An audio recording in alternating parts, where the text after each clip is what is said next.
भज विश्वनाथं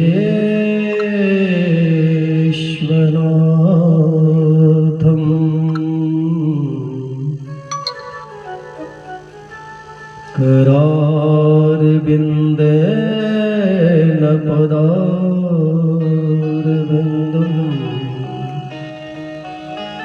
मुखारविन्दे विनिवेशयन्तं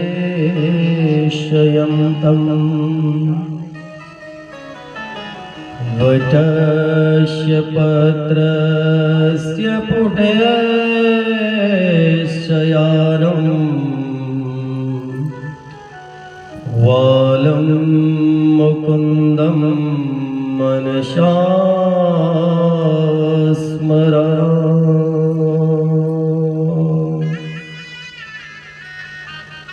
जय जय श्री राधा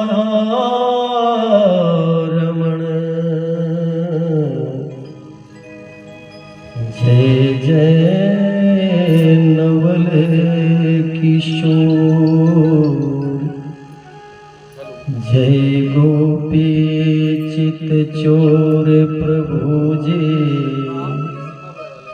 जय जय माखन चोर।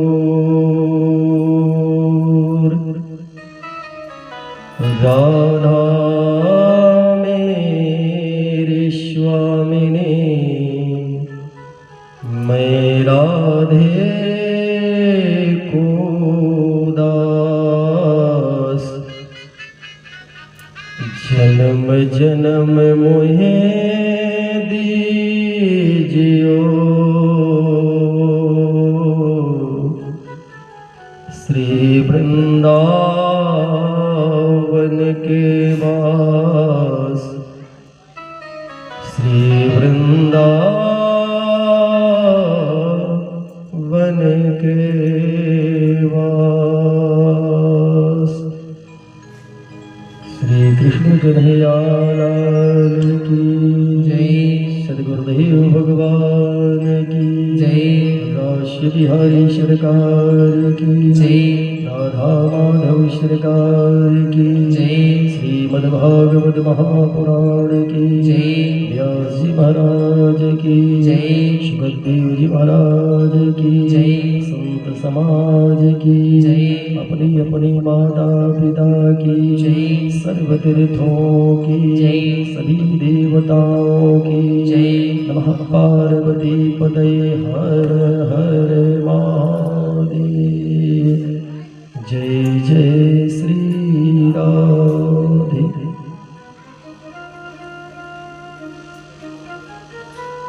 परम करुणा करुणालय, जगत पालन करता, जगत संहार करता, चराचर 84 लाख योनियों के घट घट में वास करने वाले प्राप्त पर ब्रह्म लक्ष्मी नारायण रास बिहारी सरकार, राघवेंद्र सरकार के श्री चरणों में कोटिशा नमन वंदन करते हुए 80 में मंगल मंडपा व्यांतरी 33 कोटि देवी देवता एवं कथा की परम रसिक रसास्वादन करने वाले हनुमंत बलवंत हनुमंत लाल के श्री चरणों में दंडवत वंदन करते हुए काशी से पधारे हुए वैदिक विद्वानगण एवं संत समाज, इस ग्राम सभा क्षेत्र सभा की सभी भक्तवृंद एवं मां शारदा की वाद्य को धारण किए हुए हमारे संगीत कलाकार तथा कथा पांडाल में उपस्थित भक्तवृंद, आदि शक्ति पारम्बा जगदम्बा स्वरूपा मां सती अनसुईया की चरित्र को चरितार्थ करने वाली हमारी माताएं एवं बहनें, आज पूर्व दिवस से चल रही साप्ताहिक श्रीमद्भागवत ज्ञान यज्ञ की इस खष्टम दिवस के सायंकालीन वेला में हम और आप उपस्थित हैं। आइए मन और वाणी दोनों को पवित्र करने हेतु भगवान का 2 बार नाम संकीर्तन पश्चात कथा में प्रविष्ट होंगे। बड़े भाव से बड़े प्रेम से सभी लोग गायन करेंगे। अधरम मधुरम बदनम मधुरम मधुरम वदनम मधुरम नयनम मधुरम हसितम मधुरम मधुरम हसितम मधुरम हृदयम मधुरम गमनम मधुरम हृदयं मधुरं गमनं मधुरं मधुराधिपते अखिलं मधुरम ओ मधुराधिपते रखिलं मधुरं मधुराधिपते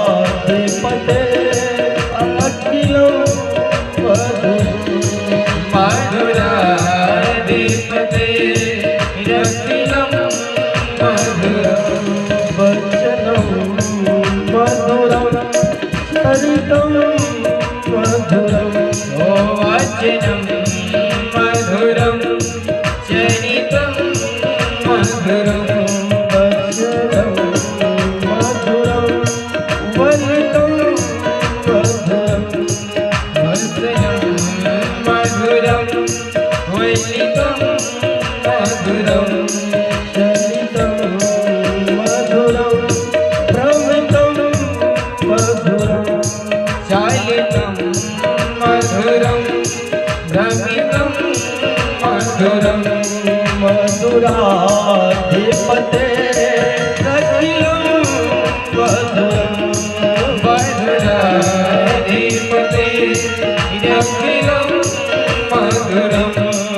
मधुराधिपते अखिलं मधुरम मधुराधिपते रखिलं मधुरं रेणुर्मधुरो रेणुर्मधुरा रेणुमधुरा रेणुमधुरं पाणिर्मधुरः पादौ मधुरः वाणी मधुरा पादो मधुरं नित्यं मधुरं सख्यं मधुरं नित्यं मधुरं सत्यं मधुरं नित्यं मधुरं सख्यं मधुरं नित्यं मधुरं सत्यं मधुरं मधुराधिपतेरखिलं मधुरं मधुराधिपतेरखिलं मधुरं मधुराधिपतेरखिलं मधुरं मधुराधिपतेरखिलं मधुरं गीतं मधुरं गीतं मधुरं गीतं मधुरं गीतं मधुरं ओं मधुरं सूक्तं मधुरं सूक्तं मधुरं सूक्तं मधुरं रूपं मधुरं तिलकं मधुरं रूपं मधुरं तिलकं मधुरं मधुराधिपतेरखिलं मधुरं ओ मधुराधिपते रखिलं मधुरं मधुराधिपते अखिलं मधुरं मधुराधिपते रखिलं मधुरं तरणं मधुरं तरणं मधुरं मधुरं तरणं मधुरं हरणं मधुरं रमणं मधुरं हरणं मधुरं रमणं मधुरं समितं मधुरं समितं मधुरं भवितं मधुरं सवितं मधुरं अमितं मधुरं समितं मधुरं भवितं मधुरं सवितं मधुरं मधुराधिपतेरखिलं मधुरं मधुराधिपतेरखिलं मधुरं मधुराधिपतेरखिलं मधुरं मधुराधिपतेरखिलं मधुरं या मधुरा माला मधुरा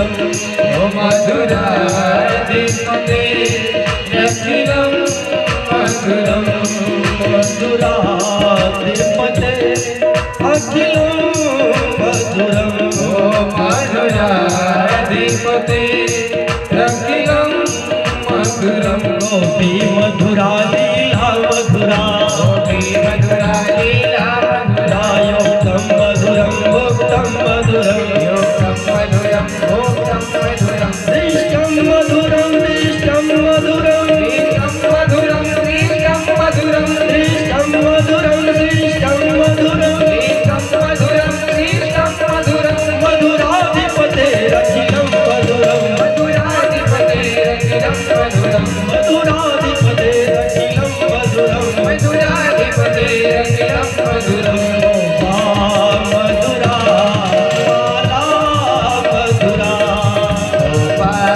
मधुरा रामो मधुरा मधुरा श्रेष्ठी मधुरा मधुरा देवी मधुरा मधुरं फलितं मधुरं ललितं मधुरं फलितं मधुरं मधुराधिपते अखिलं मधुरं ॐ मधुराधिपते अखिलं मधुरं मधुरं मधुरं वदनं मधुरं मधुरं मधुरं वदनं मधुरं अधरं मधुरं वदनं मधुरं मधुरं मधुरं वदनं मधुरं नयनं मधुरं हसितं मधुरं नयनं मधुरं हसितं मधुरं हृदयं मधुरं गमनं मधुरं हृदयं मधुरं गमनं मधुरं हृदयं मधुरं गमनं मधुरं हृदयं मधुरं गमनं मधुरं मधुराधिपतेरखिलं मधुराधिपतेरखिलं मधुरं मधुराधिपतेरखिलं मधुरं ॐ मधुराधिपतेरखिलं मधुरं मधुराधिपतेरखिलं मधुरं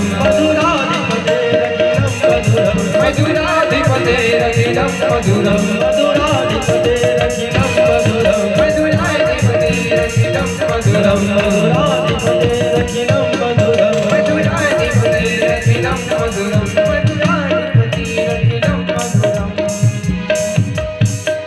श्री कृष्ण कन्हैया लाल की जय। राघवेंद्र सरकार की जय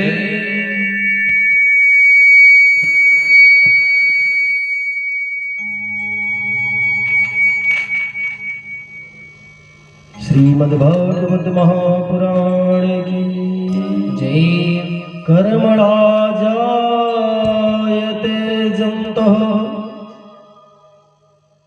कर्मणैव विलीयते सुखं दुःखं भयं क्षेमः कर्मणो वा विविद्यते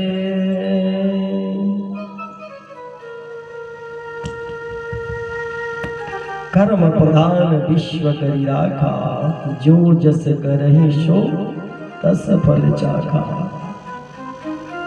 कहते हैं कर्म से ही मनुष्य महान बनता है, कर्म से ही दरिद्र बनता है।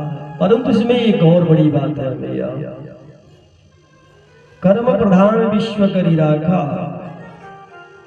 अवश्यमेव भोक्तव्यम कृतः कर्म शुभाशुभम कर्मणा जायते जन्तुः कर्मणैव विलीयते। पिता के कर्म से पुत्र धर्मवान बनता है, यशवान बनता है। माता के कर्म से वही पुत्र का चरित्र बनता है। माता के ही कर्म से पुत्र जो भी संतानें हैं उनका चरित्र बनता है। स्वतः कर्मे दरिद्रः, और उसके स्वतः कर्म से अर्थात जीव जो स्वतः का कर्म अपना जो कर्म करता है उसी से उसके जीवन का मूल निर्माण होता है, अर्थात उसका प्रारब्ध निर्माण होता है। अपने ही कर्म से मनुष्य दरिद्र बनता है, अपने ही कर्म से वह महान बनता है। कर्मणा जायते जन्तु कर्मणैव विलीयते। आज देवराज इंद्र के मन में अभिमान है, मद है, सप्त दिवस तक मेघों को उन्होंने आदेश कर दिया कि जाकर के गोकुल वृंदावन में ऐसी वृष्टि कर दो जिससे प्रलय हो जाए। परंतु उन्हें यह नहीं पता है जिनके सारथी केशव उनका कौन अनेशो, जिनके साक्षात नारायण जिनके रथ पे आरूढ़ विराजमान है उनका कुछ बिगड़ सकता है? बिल्कुल नहीं बिगड़ेगा। कहते हैं सप्त दिवस तक उन्होंने वृष्टि किया, परंतु भगवान ने ऐसी योजना स्थापित की, गोवर्धन पर्वत का उन्होंने अभिषेक कराया था, उनसे ही उन्होंने आदेश धारण किया और गोवर्धन जी को अपने कनिष्ठा उंगली को उन्होंने धारण कर लिया और कहा, देवराजेंद्र अब जितनी भी वृष्टि करनी है कर लो, पहाड़ को छिद्र करके वृष्टि नहीं आएगी, कोई भीगेगा नहीं। कहते हैं 7 दिवस तक वृष्टि करते हैं देवराजेंद्र, परंतु कुछ भी ग्वाल बालों के शरीर अंग पे कुछ भी प्रभाव नहीं पड़ता। भोजन अन्न सब उपलब्ध कराते हैं कन्हैया। 7 दिवस तक सभी लोग उस गोवर्धन पर्वत के छांव में अपने आप को स्थापित किए हैं। सभी ग्वाल बाल गोपियां भगवान से प्रार्थना करती हैं, कृष्ण कृष्ण महाभाग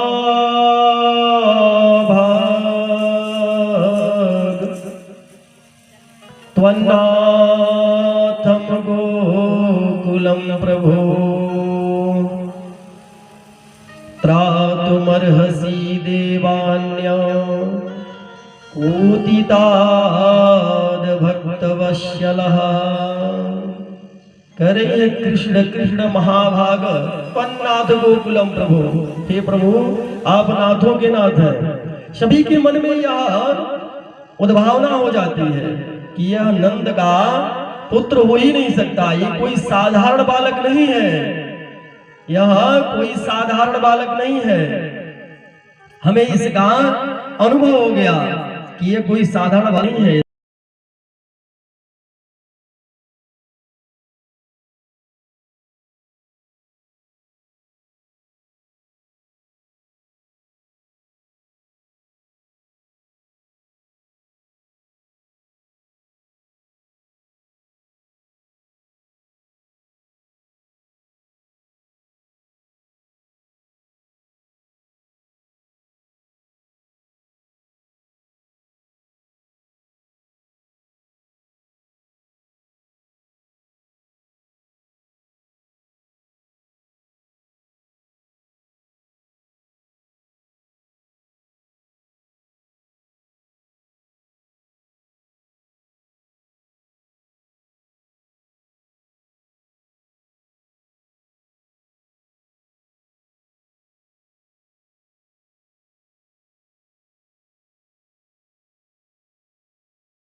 कन्हैया का जो स्वरूप है वर्ण है वह श्यामला है।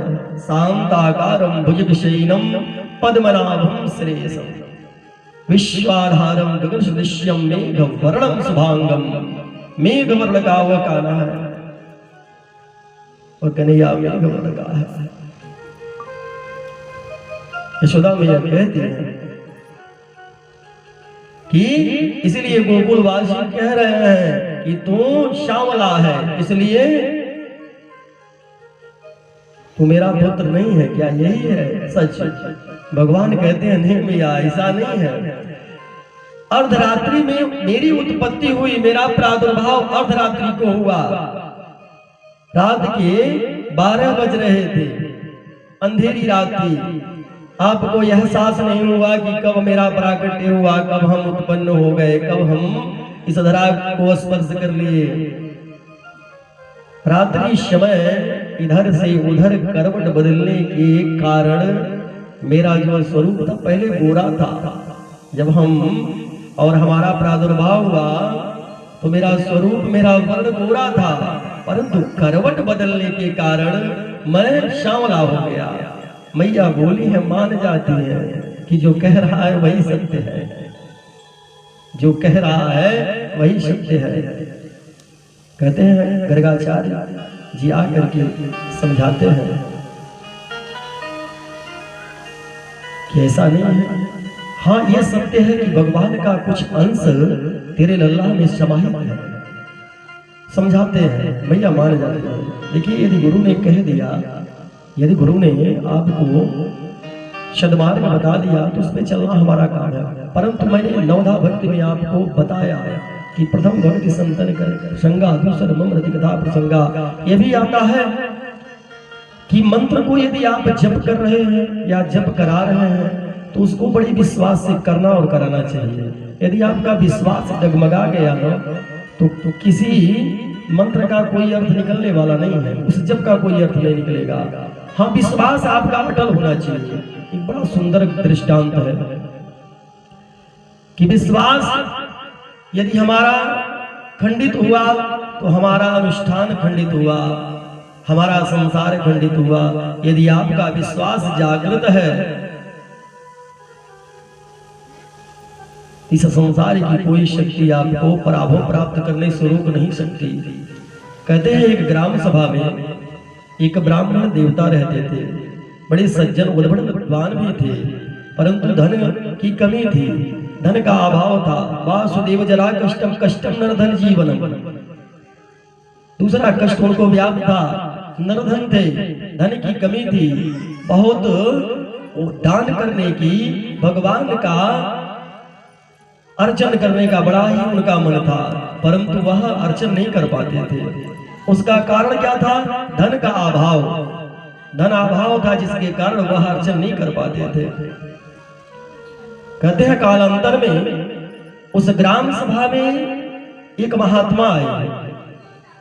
बड़ा सुंदर स्वरूप था महात्मा का, बड़ा ही सुंदर स्वरूप था महात्मा का, जिसे देख करके सभी लोग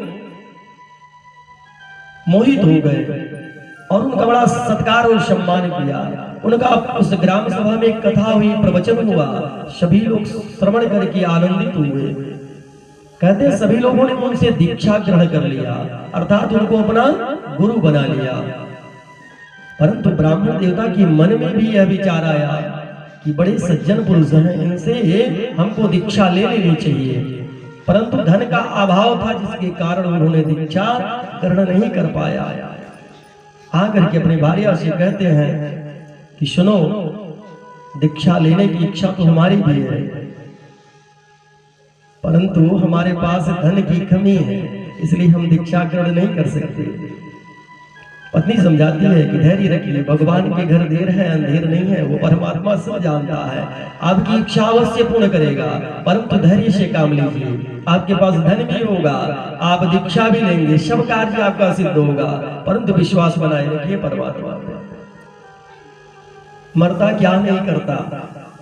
ब्राह्मण देवता धैर्य बना के रखे। समय बीता। कहते हैं कुछ धन एकत्रित हुआ उनके पास। उनके मन में आया कि ग्राम सभा की जितने वासी हैं सबने दीक्षा ले लिया है, अब हमारे पास कुछ धन हो गया, परंतु धन इतना ही हुआ, धन इतना ही एकत्रित हुआ जिससे ब्राह्मण देवता ही दीक्षा ग्रहण कर सकते थे। उनकी भार्या ने ये भी परीक्षा की एक व्यवस्था भगवान की थी। कहते अपनी भार्या के पास आते हैं और कहते हैं बिना पत्नी कदा धर्म। धन तो इतना ही एकत्रित हुआ है जिससे मेरी दीक्षा हो सकती है या तुम्हारी दीक्षा हो सकती है। एक व्यक्ति ही इस धन से दीक्षा ग्रहण कर सकता है, अर्थात मंत्र ले सकता है। गुरु महाराज से कर्ण में मंत्र लेते हैं ना हम लोग। जब दीक्षित हो जाता है व्यक्ति तभी वह कथा श्रवण करने का अधिकारी बनता है। ये कथा श्रवण करने का अधिकारी तभी बनता है जब वो दीक्षित हो जाता है। अब तो बहुत चलायमान है। गुरु जी आए, कहे महाराज ये काम करिए, शिव जी का मंत्रिया हमको दे दीजिए।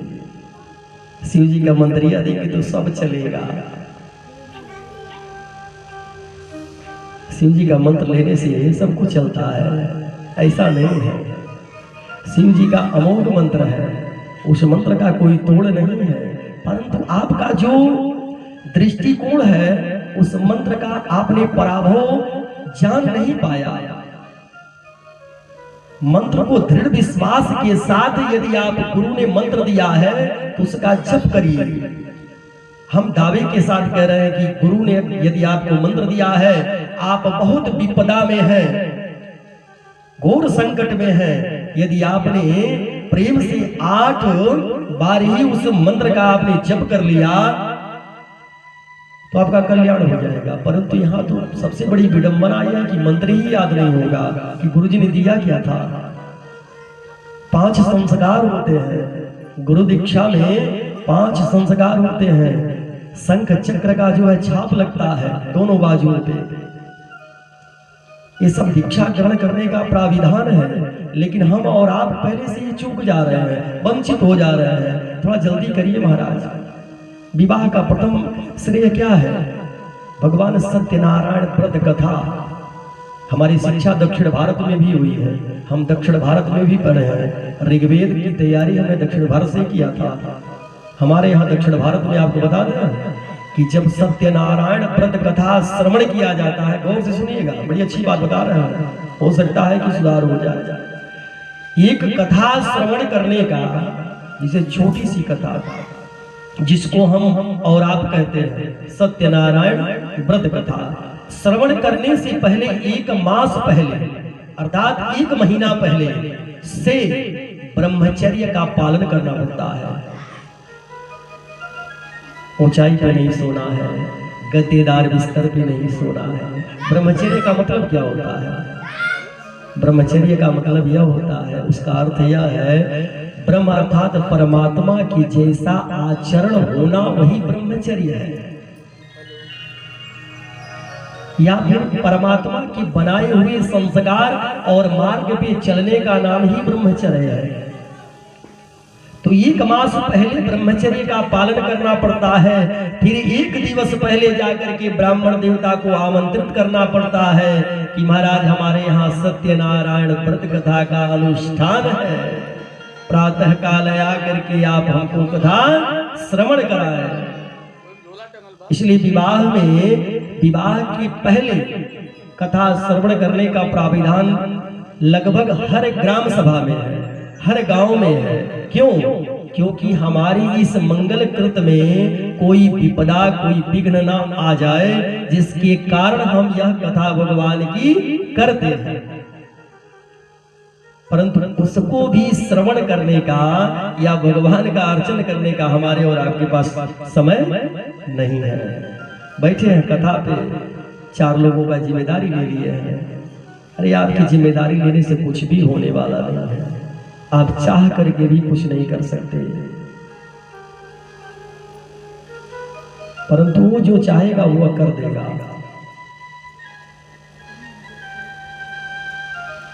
एक सच्ची घटना बताएं आपको। एक हमारा शिष्य है, बड़ा चंचल है। एक जगह कार्यक्रम चल रहा था, उसने कहा महाराज हमको आज छोड़ दीजिए, हम जाएंगे 2-4 हजार रुपए कमा लेंगे, कुछ अतिरिक्त तो हो जाएगा। कहे महाराज यहाँ आज रुक्मिणी विवाह है, आज ही का दिवस था, आज रुक जाइए कल जाइएगा। कहे नहीं महाराज 4000 रुपये मेरा चला जाएगा। हम कहे महाराज आज रुक जाइए, आज बहुत उत्सव होने वाला है, आज रुक्मिणी मैया का विवाह है, कन्हैया का विवाह है। उसने कहा नहीं महाराज गुरुजी हम जाएंगे। हमें कहे कि एक काम करो, जानते नहीं हम कई बार इसको अपने जीवन पर निर्धारित किए हैं, परमात्मा जो चाहता है वही होता है। ऐसा ना हो कि तुम्हारी गाड़ी बिगड़ जाए, तुम रास्ते में ना तो इधर की ना तो उधर की। कहे नहीं महाराज ऐसा नहीं होगा। और सत्य बताएं मार्ग में ही रह गया हो, गाड़ी बिगड़ गई, रास्ते में रह गया, ना इधर का हुआ ना उधर का हुआ। तो देखिए जो होना हुई है वही जो राम रचि राखा, उसने पहले से निर्धारित कर दिया है कि क्या होने वाला है और कैसे होगा। अकारण मैंने बताया अभी कि अकारण हुआ परमात्मा कुछ भी नहीं करता। गोवर्धने धृते शैला आसादान रक्षिते ब्रजे। भगवान आज सबको सरल गोवर्धन पर्वत की छांव में दिए हैं, परंतु यहाँ ब्राह्मण देवता के पास इतना ही धन हो पाया कि जिसने जितने में से एक व्यक्ति ही दीक्षा ग्रहण कर सकता हो। आकर के अपने भार्या से कहते हैं, भार्या बड़ी लक्ष्मीवती थी, बहुत सुशील थी, बहुत धर्मवान थी। उसने कहा, पति परमेश्वर पहले आप दीक्षा ले लो, आप जब ले लेंगे तो आधा तो ऐसे ही हमें प्राप्त हो जाएगा। आप पहले दीक्षा ग्रहण कर लो, पश्चात हम जब धन होगा तो दीक्षा ग्रहण कर लेंगे। कहते हैं जब दोनों लोग जाते साथ में तो और आनंद आता। सत्य भी है, परंतु विवश है, धन की कमी है, धन का अभाव है। परंतु क्या करें, धन को लेकर के उन महात्मा के पास पहुंचते हैं, परंतु महात्मा के पास बहुत भीड़ है। उस ग्राम सभा के बड़े बड़े लोग उनको घेर करके खड़े हैं। यह देख करके उन्होंने विचार किया कि धन तो थोड़ा है, ऐसा भी धन है कि किसी को दिखाने लायक नहीं है। जो हमने वस्त्र लिया है, सभी लोग तो रेशम के वस्त्र दे रहे हैं और मेरा जो वस्त्र है वह बड़ा ही साधारण है। तो समाज में अपने इन धन को, इन वस्त्रों को जब मैं प्रदर्शित करूंगा, दिखाऊंगा, तो समाज कहेगा ब्राह्मण बहुत ही गरीब है, मेरा हास्य होगा, उपहास होगा। ब्राह्मण देवता ऐसा विचार करते हैं मन में, कहते हैं अवसर आएगा तो ब्राह्मण देवता को हम घिर लेंगे। चले आते हैं वापस। भार्या कहती है, क्या हुआ, दीक्षा ले ली आप? कहते हैं नहीं। विस्तार से सारी बात बताते हैं। भार्या कहती है, ठीक है, प्रातः काल जाइएगा, उस समय भीड़ नहीं होगी। कहते हैं प्रातः काल उठ करके जब सदगुरुदेव भगवान के पास पहुंचते हैं दीक्षा ग्रहण करने के लिए, तो उस समय वह प्रातः काल नृत्य क्रिया के लिए जाते हैं। जो नित्य क्रिया उनकी है उसके लिए वह निकल पड़ते हैं। कहते हैं ब्राह्मण देवता मार्ग में ही जाकर के उनके पांव पकड़ लेते हैं, महाराज हमें दीक्षा दे दीजिए, हमको दीक्षित कर दीजिए, हमको मंत्र दे दीजिए।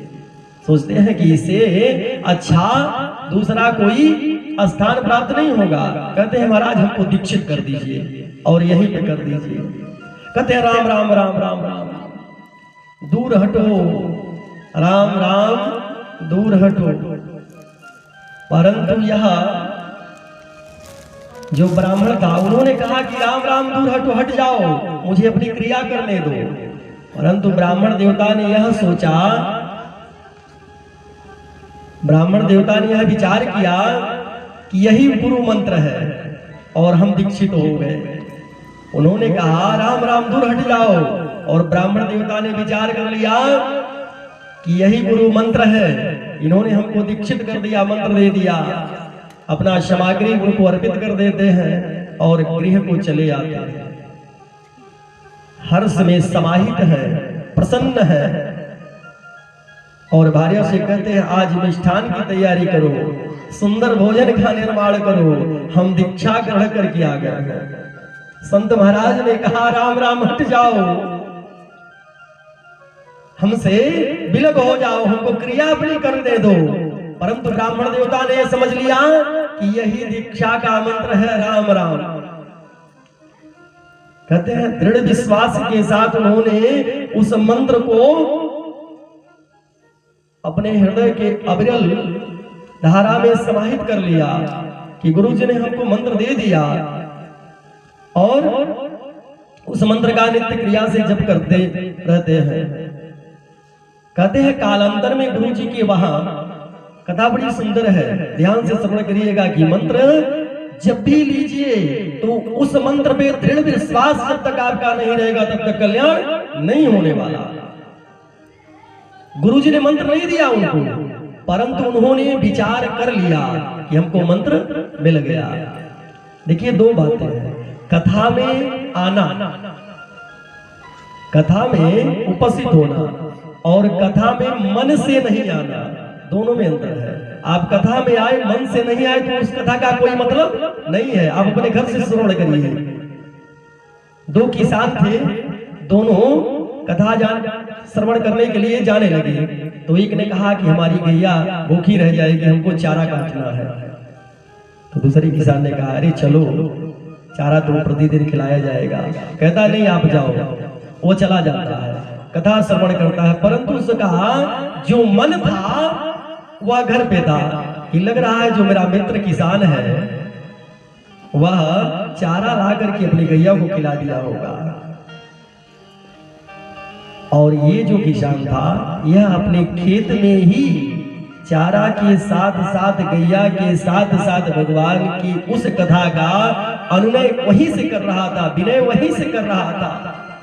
तो कथा में आना उचित है, परंतु आना तो मन से आना। यदि मन से आप कथा में नहीं आए तो आने से कोई मतलब नहीं।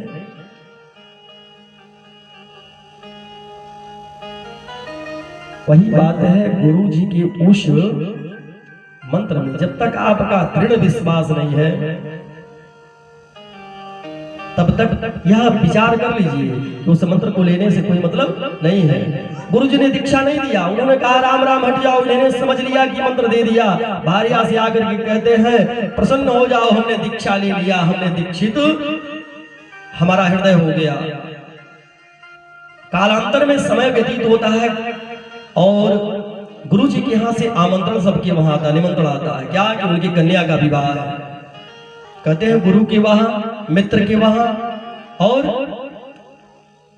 कन्या के वहां कभी खाली हाथ नहीं जाना चाहिए। कुछ न कुछ लेकर के जाओ, खाली हाथ ना जाओ। कुछ अन्य ही ले लो परंतु खाली हाथ ना जाओ। कुछ लोग कहते हैं कि गुरु जी के वहां जब जाएंगे तो हम गुरु जी के यहाँ जाएंगे तो पानी नहीं पिएंगे, गुरु जी का नहीं खाना चाहिए, ब्राह्मण का नहीं खाना चाहिए। अरे खाना चाहिए, खूब खाओ अपने पुरोहित जी का। हमारे यहाँ भी खाने का इच्छा हो तो चले आओ। खाने से दोष नहीं लगता प्यारे। अस्वस्थ भेदी बट पात्र भोगी, व्रत कांचने न गुरुद्वार सेवा। कहते हैं गुरु के वहां भोजन करने से दोष नहीं लगता। दोष क्या लगता है? उसको अपनाओ। अस्वस्थ भेदी बट पात्र भोगी, अर्थात पीपल वृक्ष को कभी काटना नहीं चाहिए। अस्वस्थ भेदी बट पात्र भोगी, बरगद के पत्तल में भोजन नहीं करना चाहिए। अस्वस्थ भेदी बट पात्र भोगी, व्रत कांचने न। जूठे भोजन में दूसरी मर्तबा घी डाल करके नहीं पाना चाहिए। एक बार आपने घी डाल लिया है, भोजन आपका जूठा हो गया है तो उसमें पुनः घी नहीं डालना चाहिए। व्रत कांचने न गुरुद्वार सेवा। गुरु के वहां भोजन करने से दोष नहीं लगता, परंतु जिस पात्र में आप भोजन कर रहे हो, जिस पात्र में आप जलपान कर रहे हो, उसको बिना प्रक्षालन किए अपने घर पे नहीं आना चाहिए। यानी गुरु से आपको सेवा नहीं करवानी चाहिए। गुरुद्वार सेवा, भोजन पूरा पाइए। अब प्रातः काल पुरोहित जी के यहाँ पहुंच जाया करिएगा। बोले सियावर रामचंद्र की जय। कह रहे हैं कि गुरु जी के वहां से सबको निमंत्रण आमंत्रण आता है, पत्रिका आती है, विवाह लग्न पत्रिका सबके वहां पहुंचते हैं। सभी लोग हर्षित हो जाते हैं कि गुरु जी के वहां जाना है, अपनी तैयारी में लग जाते हैं। परंतु ब्राह्मण देवता के पास पत्रिका नहीं आती है। कारण क्या था? उन्होंने उनको दीक्षा नहीं दिया था। दोष उनका भी नहीं था, परंतु दोष था कि आपने दीक्षा क्यों नहीं दिया। आपने छोटा बड़ा, कौन छोटा कौन बड़ा, इसका विचार आपने क्यों किया? जब सूर्य प्रकाश देता है मैया तो वह विचार करता है कि यह निर्धन है, यह छोटा है, यह किस पर लगा है। जब वह सूर्य विचार नहीं करता तो आप कौन होते हो विचार करने वाले कि कौन छोटा है। छोटा व्यक्ति अपने कर्म से होता है, बड़ा अपने कर्म से होता है। स्वतः कर्मे दरिद्रः, मनुष्य अपने कर्म से बलवान होता है, मनुष्य अपने कर्म से दरिद्र होता है। हमने बताया भी कि पितरों के चरित्र से, पितरों के कर्मों से, पुत्रासु यत्र पितरो भवन्ति, उसे वंश की प्राप्ति होती है, पिता के कर्म से ऐश्वर्य की प्राप्ति होती है, परंतु माता के चरित्र से पुत्र का चरित्र बनता है। यदि माता का चरित्र अच्छा हो तो वह पुत्र राम उत्पन्न होगा, कृष्ण होगा।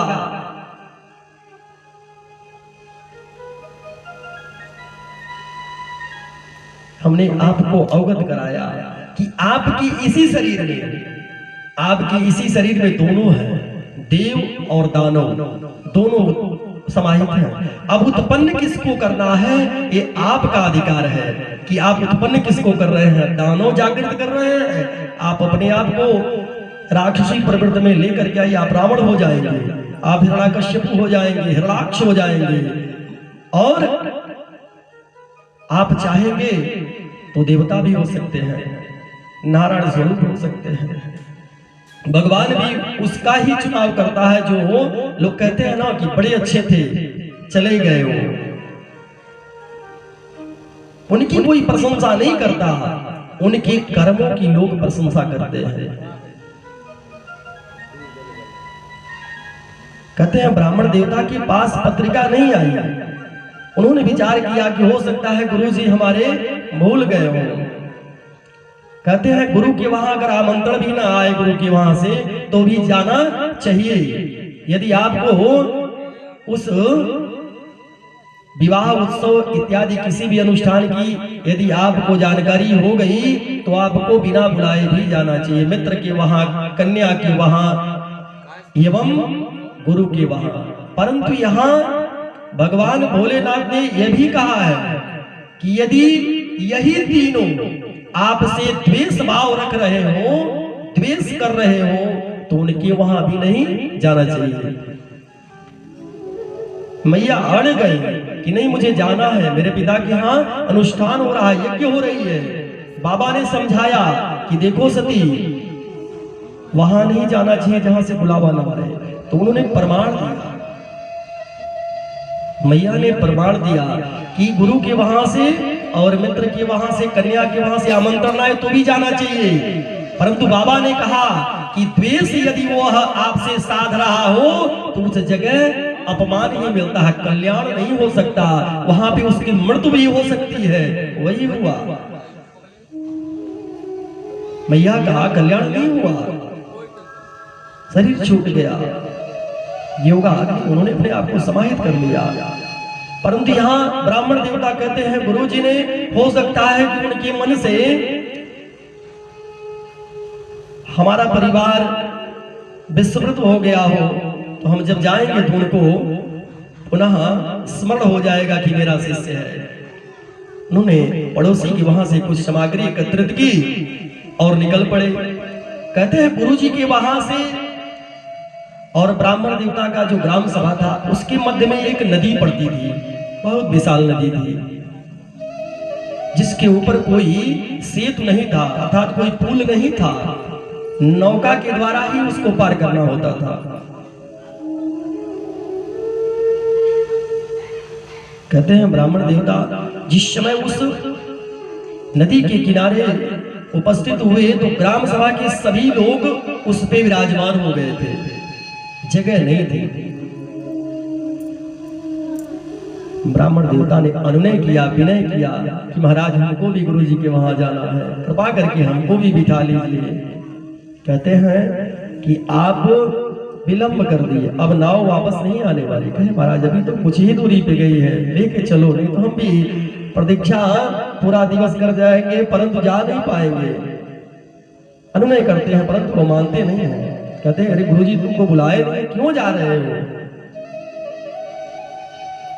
लेके नहीं जाते महाराज, प्रतीक्षा करते हैं कि क्या करें। परंतु उनके मन में यह विचार प्रकट होता है कि गुरु मंत्र में सुने हैं बहुत शक्ति होती है। कहे क्या? कहे गुरु मंत्र से भव का पार लोग हो जाते हैं, सागर पार हो जाते हैं। भव सागर से लोग गुरु मंत्र से पार हो जाते हैं, तो क्या मैं इस नदी को नहीं पार कर सकता? ऐसा विचार करते हैं। कहते हैं कि उन्होंने राम राम जपना प्रारंभ किया और उस जल के ऊपर चलने लगे। उस दृश्य को देख करके नौका में जितने लोग सवार थे, आरूढ़ थे, आश्चर्यचकित हो गए कि ये क्या हो रहा है। मंत्र में यदि आपका दृढ़ विश्वास है तो वह मंत्र आपको भव से पार कर ही देगा, परंतु विश्वास यदि हो तब। नाम हरि का हृदय से न भूलो, ये भुलाने के काबिल नहीं है। नाम हरि का हृदय से न भूलो, ये भुलाने के काबिल नहीं है। नाम हरि का हृदय से न भूलो, ये भुलाने के काबिल नहीं है। वो नाम हरि का हृदय से न भूलो, ये भुलाने के काबिल नहीं है।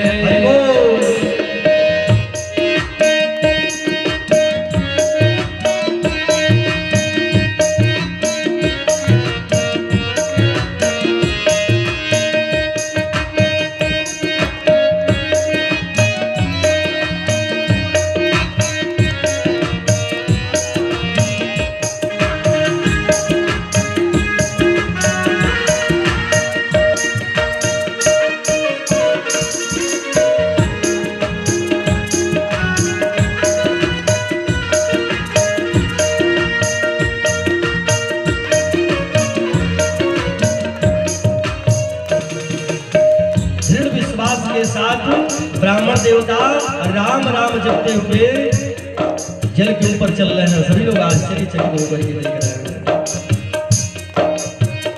परंतु बड़े भाग मानुष तन पावा।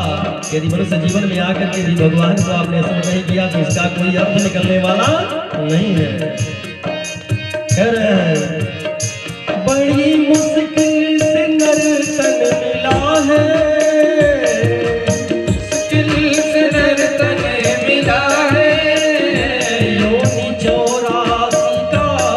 चला है। योनि 84 का दुख चला है। मड़ियों की मिली प्रभु कृपा से,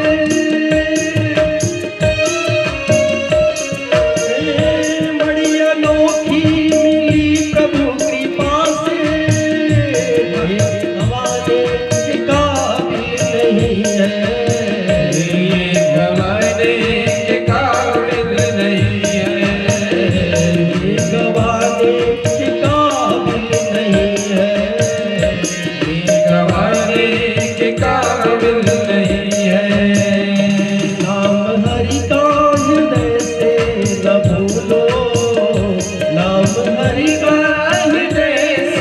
भूलो, ये भुलाने के काबिल नहीं है। ये भुलाने के काबिल नहीं है। हाथी सेवा के साथ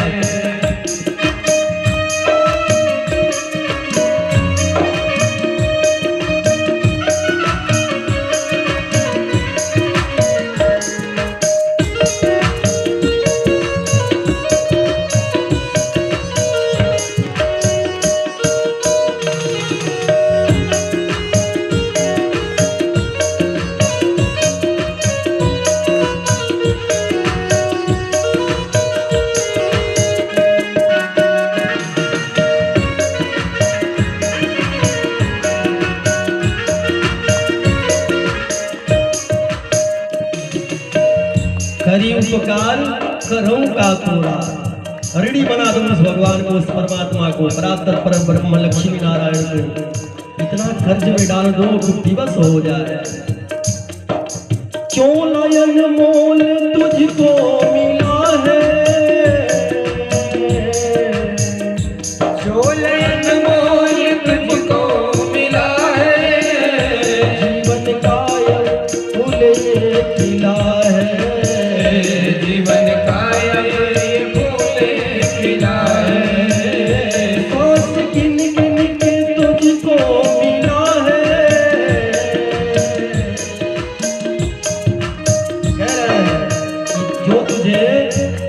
परमात्मा ने प्राप्त कराया है,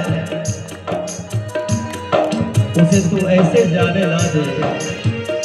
सांस गिन गिन के तुझको मिला है, सांस गिन गिन के तुझको मिला है, सांस गिन गिन के तुझको मिला है, सांस गिन गिन के तुझको मिला है, सांस गिन गिन के तुझको मिला है, सांस गिन गिन के तुझको मिला है। बड़ी अनोखी मिली प्रभु कृपा से,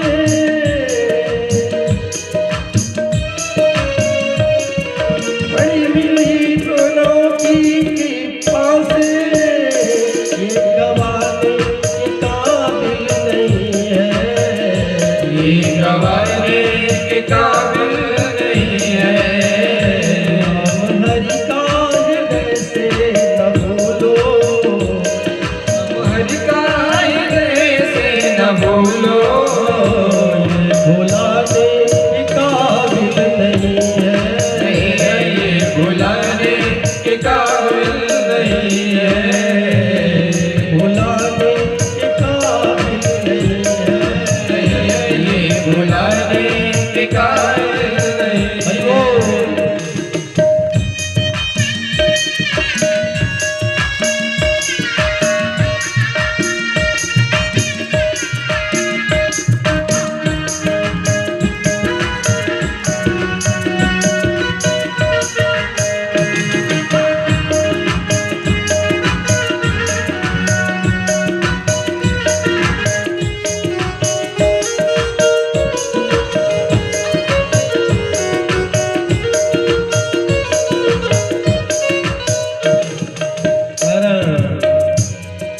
जिसने अनमोल जीवन को पाकर मुझे अपनी न दिल से लगाकर, मुझे अपने नदी के लगा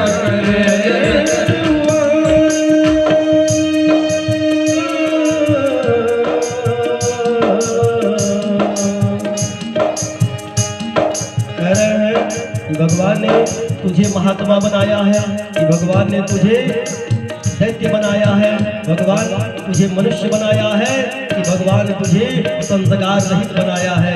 ये फैसला, यह निर्धारण तेरा है, तू कर सकता है। वह तो भगवान के पास जाकर, वो तो भगवान के पास जाकर मुँह दिखाने के काबिल नहीं है, वो दिखाने के काबिल नहीं है। नाम हरि का हृदय से न भूलो, ये भुलाने के काबिल नहीं है, वो ये भुलाने के काबिल नहीं है, भुलाने के काबिल नहीं है। वो ये भुलाने के काबिल नहीं है।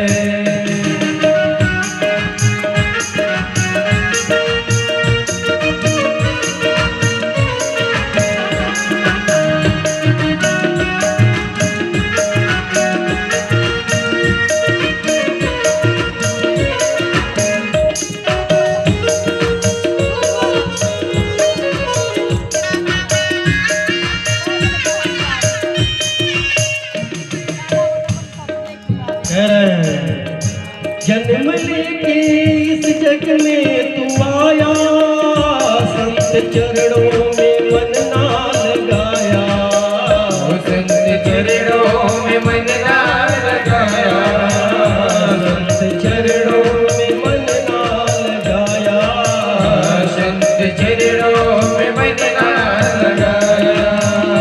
मंत्र लेकर तू भक्ति ना की, मंत्र लेकर तू भक्ति न की, माफ करने के काबिल नहीं है, वो माफ करने के काबिल नहीं है। नाम हरि का हृदय से न भूलो, ये भुलाने के काबिल नहीं है,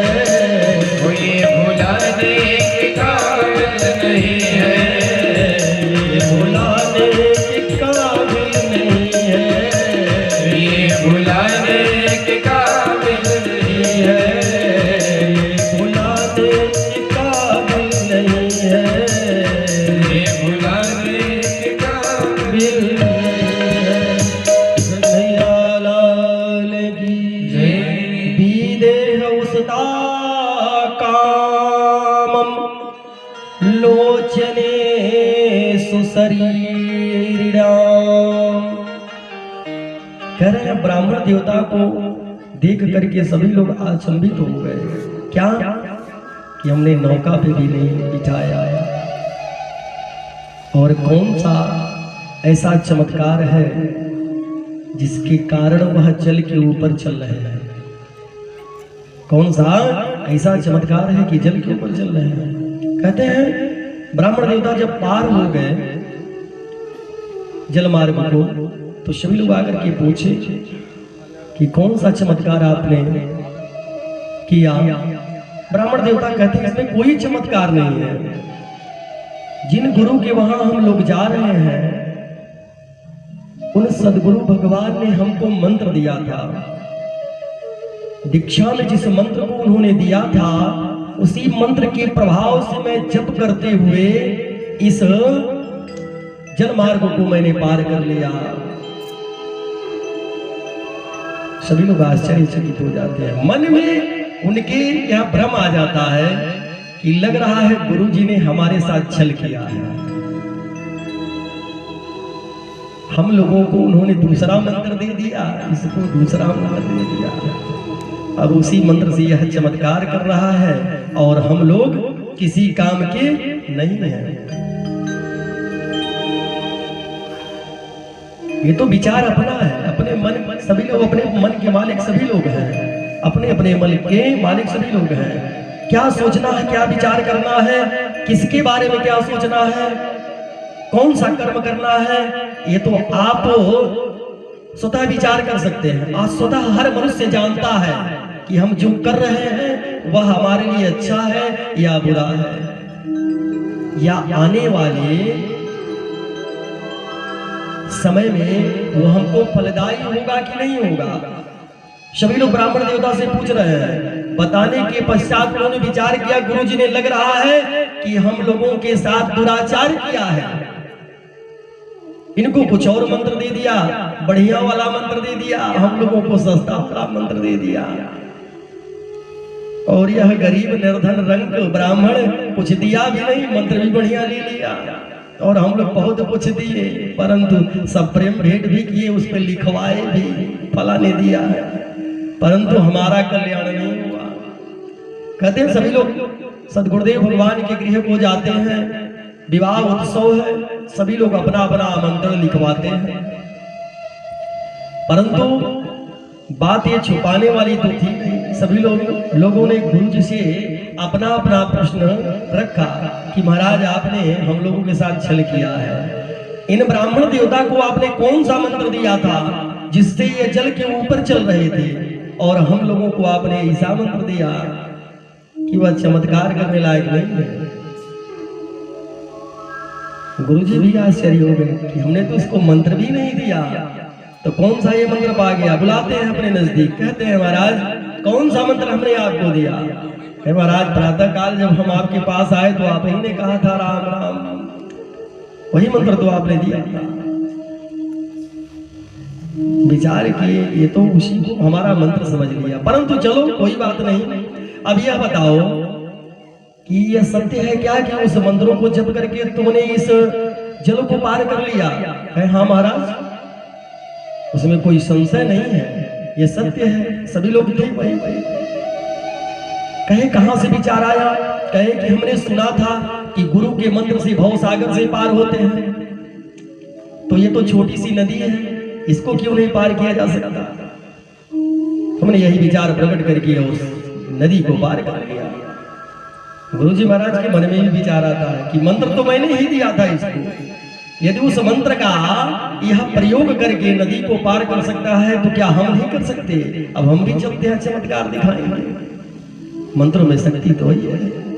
पहुंच गए नदी के समीप, जैसे ही जल में उन्होंने अपना पांव रखा वैसे चले गए जल के भीतर। बोले सियावर रामचंद्र की जय। कहते हैं विश्वास यदि आपका दृढ़ है तो हर मंत्र कार्य करेगा। उसके साथ एक बात हो जा रही है, भूमि परत ढाबर हुआ पानी, माया से जब तक विलग नहीं होंगे तब तक आप उस कन्हैया के पास, उस लक्ष्मी नारायण के पास, अर्थात आप जिनको मानते हो उनके समीप नहीं जा सकते। एक चौबे जी थे, चौबे जी एक नौका पे सवार होकर के उस पार जाना चाहते थे और नौका में बैठ करके जो पतवार होता है ना, पतवार, उसको मारने लगे। पूरी रात पतवार मारते रहे, पूरी रात पतवार मारते रहे, परंतु जब प्रातः काल हुआ तो उन्होंने देखा कि हम यहीं पे हैं जहां पे पहले थे। इधर उधर उन्होंने दृष्टि दौड़ाई तो उन्होंने देखा कि नौका तो खुली ही नहीं थी, नौका बंधी थी रस्सी से। तो जब तक ये माया की रस्सी आपसे नहीं छूटेगी तो नौका पार नहीं हो सकता। सभी लोगों ने दृढ़ विश्वास बनाया कन्हैया पे कि कन्हैया हमको भव से पार कर देगा, हमारा रक्षण करेगा, और कन्हैया ने वैसा ही किया।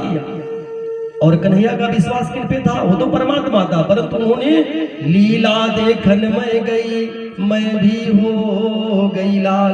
वह लीलाधारी है, उनका विश्वास किनके ऊपर था? गोवर्धन पर्वत पे। कहते हैं गोवर्धन पर्वत का अवतरण कहां से हो गया? वृंदावन में। गर्ग संहिता में कथा आती है, कहते हैं गोवर्धन जी महाराज अपने पिता के परम प्रिय पुत्र थे और पितृ भक्ति में संलग्न रहते थे। पितृ भक्ति अर्थात अपने पिता के प्रति उनका जो भाव था, जो प्रेम था, वो अतिशय था, और पिता का भी पुत्र के प्रति उतना ही प्रेम था, उतना ही भाव था। कहते हैं एक बार दुर्वासा ऋषि के मन में यह विचार आया कि गोवर्धन पर्वत को ला करके उन्होंने देखा, जब गोवर्धन पर्वत का स्वरूप, बड़ा प्रसन्न हुए। कहे तपस्थली के लिए इससे सुंदर कोई स्थान नहीं हो सकता। उन्होंने क्या किया? विचार प्रकट किया और उन्होंने मन ही मन विचार किया कि गोवर्धन को लेकर के काशी में स्थापित कर देंगे और वहीं हम तपस्या करेंगे। गए गोवर्धन के पिता के पास, उन्होंने कहा महाराज अपने पुत्र को दे दीजिए। परंतु पिता ने सोचा कि यदि आप हमारे पुत्र को लेकर के जाएंगे, हमारा बड़ा प्रिय पुत्र है, परंतु मन में यह भी उनको भय था कि यदि हमने मना कर दिया तो बड़े क्रोधी ऋषि हैं, हमको श्राप दे देंगे। उस श्राप के डर में आकर के, भय में आकर के उन्होंने अपने पुत्र को सौंप दिया। पुत्र तो उद्भट ज्ञानी था, गोवर्धन जी महाराज बड़े उद्भट और भगवान के परम भक्त थे। उन्होंने विचार किया और एक शर्त रखी दुर्वासा ऋषि के सामने। उन्होंने कहा महाराज ऐसा है कि आप हमको लेके चल रहे हैं तो ठीक है, परंतु हमारी एक शर्त है। कहे क्या? कहे महाराज यदि आप मार्ग में हमें कहीं स्थापित कर दिए तो हम वहीं स्थापित हो जाएंगे, फिर उठाने से हम उठने वाले नहीं हैं। हमको आपकी जो शर्त है वह स्वीकार्य है, हम स्वीकार करते हैं, परंतु हम रखेंगे नहीं आपको। कहते हैं मार्ग में विस्तृत हो गया, गोवर्धन ने अपने भार को बढ़ा दिया, थक गए, और दुर्वासा ऋषि ने क्या किया? उनको वहीं स्थापित कर दिया। यमुना मैया कालिंदी में जाकर के स्नान करते हैं वृंदावन में, और आकर के संध्या वंदन के पश्चात जब उठाते हैं गोवर्धन को, गोवर्धन ने अपना और भार बढ़ा दिया, उठा नहीं पाए। क्रोध में आकर के श्राप दे दिया कि आज आपको अपने बल पे बहुत ही अभिमान है, मैं आपको श्राप देता हूं कि अपने भार पे अभिमान करने वाले दुष्ट, तू तिल और तिल घटता रहेगा। मैया जैसे गोवर्धन भगवान पहले थे वैसे आज उतने बड़े और उतने आकार में नहीं रह गए हैं, क्योंकि भगवान की लीला है। भगवान जानते हैं किस समय किसका क्षय होना है और कैसे होगा, किस प्रकार, क्योंकि गोवर्धन जी जानते थे। गोवर्धन ने कहा कि यदि परमात्मा को पाने के लिए गुण बात यह है, उनका स्थापित होना या श्राप पाना ये गुण नहीं है। गुण क्या है? उन्होंने यह विचार किया कि हमको पता है कि वृंदावन में भगवान का ही प्रादुर्भाव होगा, तो भगवान के दर्शन पाने के लिए यदि एक श्राप नहीं 7 अर्थात 100 श्राप भी मिल जाए तो हमें स्वीकार्य है। राजा बलि ने भी वही विचार किया कि यदि हमारा सर्वस्व निछावर हो रहा है तो हमें इस बात का कोई भय नहीं है, हमारा सब कुछ समाप्त हो जाए, परंतु इस बात का मुझे अभिमान है, मेरा स्वाभिमान जागृत हो रहा है कि आज साक्षात जगत नियंता लक्ष्मी नारायण भिक्षाटन के लिए मेरे इस दर पे आए हैं। ये हमारे लिए महत्वपूर्ण है। कन्हैया वैसे किसी के वहां नहीं जाता, भगवान ऐसे किसी के वहां नहीं जाते हैं, अकारण नहीं जाते, तो उस और किस स्वरूप में आ जाए, किस स्वरूप में आ जाए। इसलिए कहा गया जब किसी के वहां अनुष्ठान में पहले ही कहा जाता है कि यदि आपका अनुष्ठान चल रहा है, कथा चल रही है, तो उस समय कोई भी भिक्षाटन के लिए आए तो भरपूर मात्रा में उसको भिक्षा दीजिए। लेकिन कुछ भ्रांतियां ऐसी उत्पन्न हो गई हैं कि हमारे घर पूजा हो रहा है तो हमारे मन में विचार आया कि हम भिक्षाटन देंगे तो हमारा पुण्य ही चला जाएगा। आपको किसी का पेट भरने से आपका पुण्य जाएगा, बल्कि यज्ञ में और वृद्धि होगी पुण्य की। तो ये विचार त्याग दीजिए। यदि अनुष्ठान के मध्य में कोई भी आपके यहाँ अतिथि आता है जिसकी तिथि निर्धारित न हो या कथा श्रवण करने के लिए आता है, 2-4 बार चाय तो जरूर पिला दिया करिए महाराज, जलपान पूछिए, आने के बाद कोई बैठा उसका सत्कार करिए, सम्मान करिए। ये आपका संस्कार है, ये आपका सौभाग्य है। मैंने प्रथम दिवस में बताया कि आप अपना कल्याण नहीं कर रहे हैं बाबू साहब, आप सिर्फ अपना कल्याण नहीं कर रहे हैं, आप अपने साथ साथ इस पूरे ग्राम सभा का कल्याण कर रहे हैं। ऐसा नहीं है, हमने पहले ही बताया, हरि अनंत हरि कथा अनंता, कहीं सुनई बहुविधि सब संता। जितनी ऊंचाई पे जाएंगे ना महाराज, उतने ही भ्रष्ट लोग आपको प्राप्त होंगे। जितनी ऊंचाई पे जाएंगे उतने ही भ्रष्ट लोग मिलेंगे आपको। हमको बड़ा दुख होता है, हम किसी के वहां अनुष्ठान करने के लिए जाते हैं, हमको दिखाने की कोई आवश्यकता नहीं है कि हम क्या नहीं खाते, क्यों खाते हैं और किसके वहां नहीं खाएंगे। अच्छा एक बात बताइए, अगर आपके साथ हम भी जाकर के बैठ करके ठेले पे बैठ के खाएंगे तो आप हमसे पूजा कराएंगे, कथा सुनेंगे। हमारे में और आप में कुछ भिन्नता होनी चाहिए, कुछ अंतर होना चाहिए, तब जाकर के कहीं ना कहीं आपका कल्याण होगा। अरे महाराज, भगवान के यहाँ जब ब्राह्मण कुल में पुत्र उत्पन्न होता है तो भगवान हरि के यहाँ सहनाई बजती है। हम और आप तो थाली बजाते हैं, पीटते हैं कि हमारे यहाँ पुत्र हुआ, पुत्र हुआ, परंतु उस कन्हैया के वहां, उस नारायण के वहां सहनाई बजती है कि ब्राह्मण कुल में पुत्र पैदा हुआ है, उत्पन्न हुआ है, और नहीं कुछ करेगा तो प्रातः काल संध्या वंदन करेगा, गायत्री का मूल जप करेगा और हमें एक जलपात्र में जल भर करके और मुझे अर्पण करेगा। परंतु उन्हें नहीं पता था कि वो आकर के किसी चौराहे में बैठ करके मदिरा पान करेगा, उन्हें यह नहीं पता है। यदि ब्राह्मण आपसे अंतराल कर रहा है, अंतर कर रहा है या आपसे भिन्नता दिखा रहा है तो उसमें आपके सौभाग्य की बात है। मैंने पहले ही आपको कहा, चतुर ब्राह्मण और आपका मीठा बोलने वाला ब्राह्मण कभी भी आप अपने पास ना रखो। कह रहा है कि दुर्बा नहीं है, अरे हम तो ही हैं, फूल नहीं है तो हम हैं महाराज। अरे आप ही फूल नहीं बन जाओगे कि आप ही चढ़ जाओगे कलशवा पे, आप नहीं चढ़ सकते। ये तो सस्ती चीजें हैं, किसी के डाल पे जाकर के आप मांग करके ला सकते हैं। फूल की चोरी ना करो, मांग लो, मांग के ला सकते हैं। दुर्बा तो पर्याप्त मात्रा में है, हम और आप सौभाग्यशाली हैं। दूर के ढोल सुहावन लागे, काशी के लिए और प्रयाग के लिए हम दौड़ पड़ते हैं, बड़े बड़े तीर्थों में जाना पसंद करते हैं, परंतु यही आपके सन्मुख ही साक्षात नारायण विराजमान है जो महाकाल की उपलिंग है। दुग्धेश्वर नाथ बाबा कितनी बार दर्शन करने जाते हो, क्योंकि तुम्हारा विश्वास नहीं है। दृढ़ जो विश्वास है वो है नहीं, क्योंकि ये सत्य है, कहीं ना कहीं ये सत्य है। यदि उन्हीं को आप हरि व्यापक सर्वत्र समाना, वो भी तो परमात्मा है, तुमको मानने की आवश्यकता है। क्या प्रहलाद के लिए एक खंभ में विराजमान हो सकता है, तुम्हारे लिए नहीं हो सकता? अटूट भक्ति करो, वैसी यदि भक्ति होगी तो परमात्मा हर जगह आपको जागृत होकर के, उत्पन्न होकर के दिखाएगा। हम कथा करने आए हैं, कथा करके चले जाएंगे, परंतु जो सत्कर्म है, जो परिवर्तन है, वह आपको करना है। और हम लोगों में एक कमियां भी है, कहते हैं कि पहले वो बदल जाए उसके बाद तब हम बदलेंगे, पहले अगला बदलेगा। हम मदारी बन गए हैं, एक मदारी जो होता है मैया बाबा, सभी लोग जानते हैं कि झूठ बोल रहा है वो। हम भी जानते हैं, आप भी जानते हैं। क्या कागज से रुपया बनाया जा सकता है? अगर वो बनाता तो मदारी होता, वो खेल दिखाता हमारे और आपने बैठ करके भिखारी की बात। लेकिन हम लोग इतने निंदित हैं कि उसके ऊपर विश्वास कर लेते हैं, और नहीं तो अपना दोष दूसरे के ऊपर कहते नजर बंद कर दिया है। क्या मूर्खता है। कोई मदारी आपका नजर बंद कर देगा? नजर आपने अपना स्वतः बंद कर लिया है। आपने अपनी नजर को अपने हाथों से आपने बंद कर लिया है, मूंद लिया है आंखों को।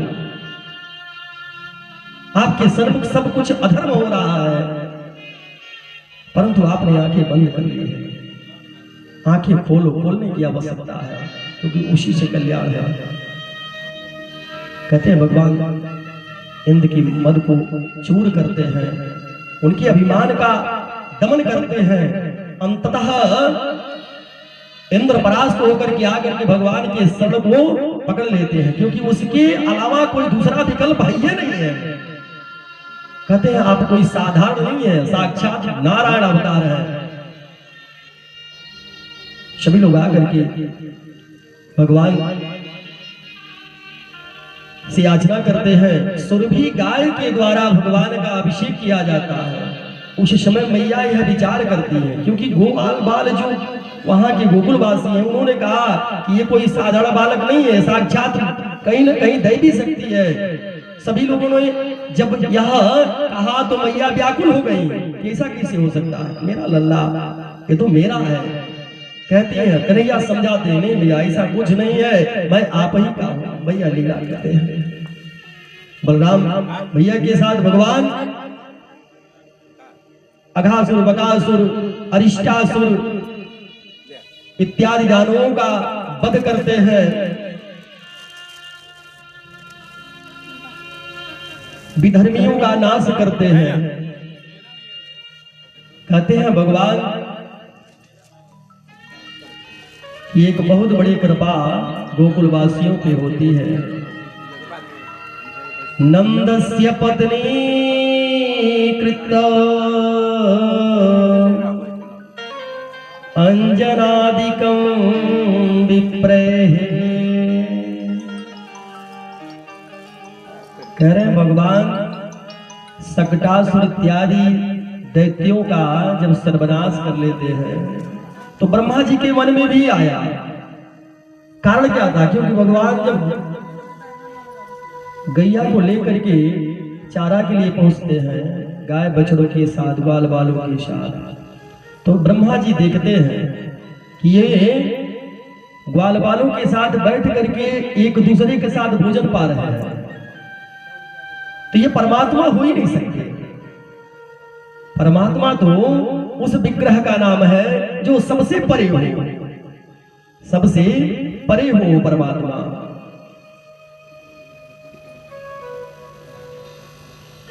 उनकी मन में एक संशय बनता है कि ये परमात्मा नहीं हो सकते, क्योंकि परमात्मा होता तो उनका विग्रह अलग होता। और यहां भगवान प्रेम में वशीभूत है, प्रेम के वशीभूत है परमात्मा। और जब ब्रह्मा जी देखते हैं तो उन्होंने कहा कि यदि परमात्मा होंगे तो हमारे इस कर्म का अवश्य प्रत्युत्तर देंगे। उन्होंने क्या किया? उन्होंने भगवान की ग्वाल बाल सहित गैया बछड़ों के सहित हरण कर लिया। अब ब्रह्मलोक लेकर के चले गए। भगवान ने कहा अरे आप ब्रह्मा हो तो ब्रह्मा ही न हो, शांताकारं भुजगशयनं पद्मनाभं, मेरे नाभि से जो कमल खिला है उसी से तुम्हारी उत्पत्ति है, यानी हमारे पुत्र ही हो। और पिता से इस तरह से चतुराई भगवान ने अपनी माया से पुनः ग्वाल बालों सहित गैया बछड़े सहित सभी जन का प्रादुर्भाव कर दिया। कहते हैं कालांतर में ब्रह्मा जी के मन में यह विचार आया कि क्या परमात्मा का जो विग्रह का जो ढोंग कन्हैया रच रहे थे, क्या वो सत्य है या असत्य है? इसका विचार, इसको देखने के लिए ब्रह्मा जी पुनः धरा पे आते। उन्होंने देखा कि ग्वाल बाल वैसे जैसे ब्रह्मलोक में है वैसे यहाँ पे भी विराजमान है। यहाँ पे भी गैया बछड़े के साथ अपने चारों को पा रही है। यह देख करके आकर के भगवान के चरणों को पकड़ लेते हैं कि आप परमात्मा ही हैं। तो संशय करना उस पे, उस परमात्मा पे, ये हमारी और आपकी सबसे बड़ी भूल है। वह नारायण संशय का विषय नहीं है। गोपियों ने जो प्रेम किया, भगवान सबको लीला का आनंद देते हैं।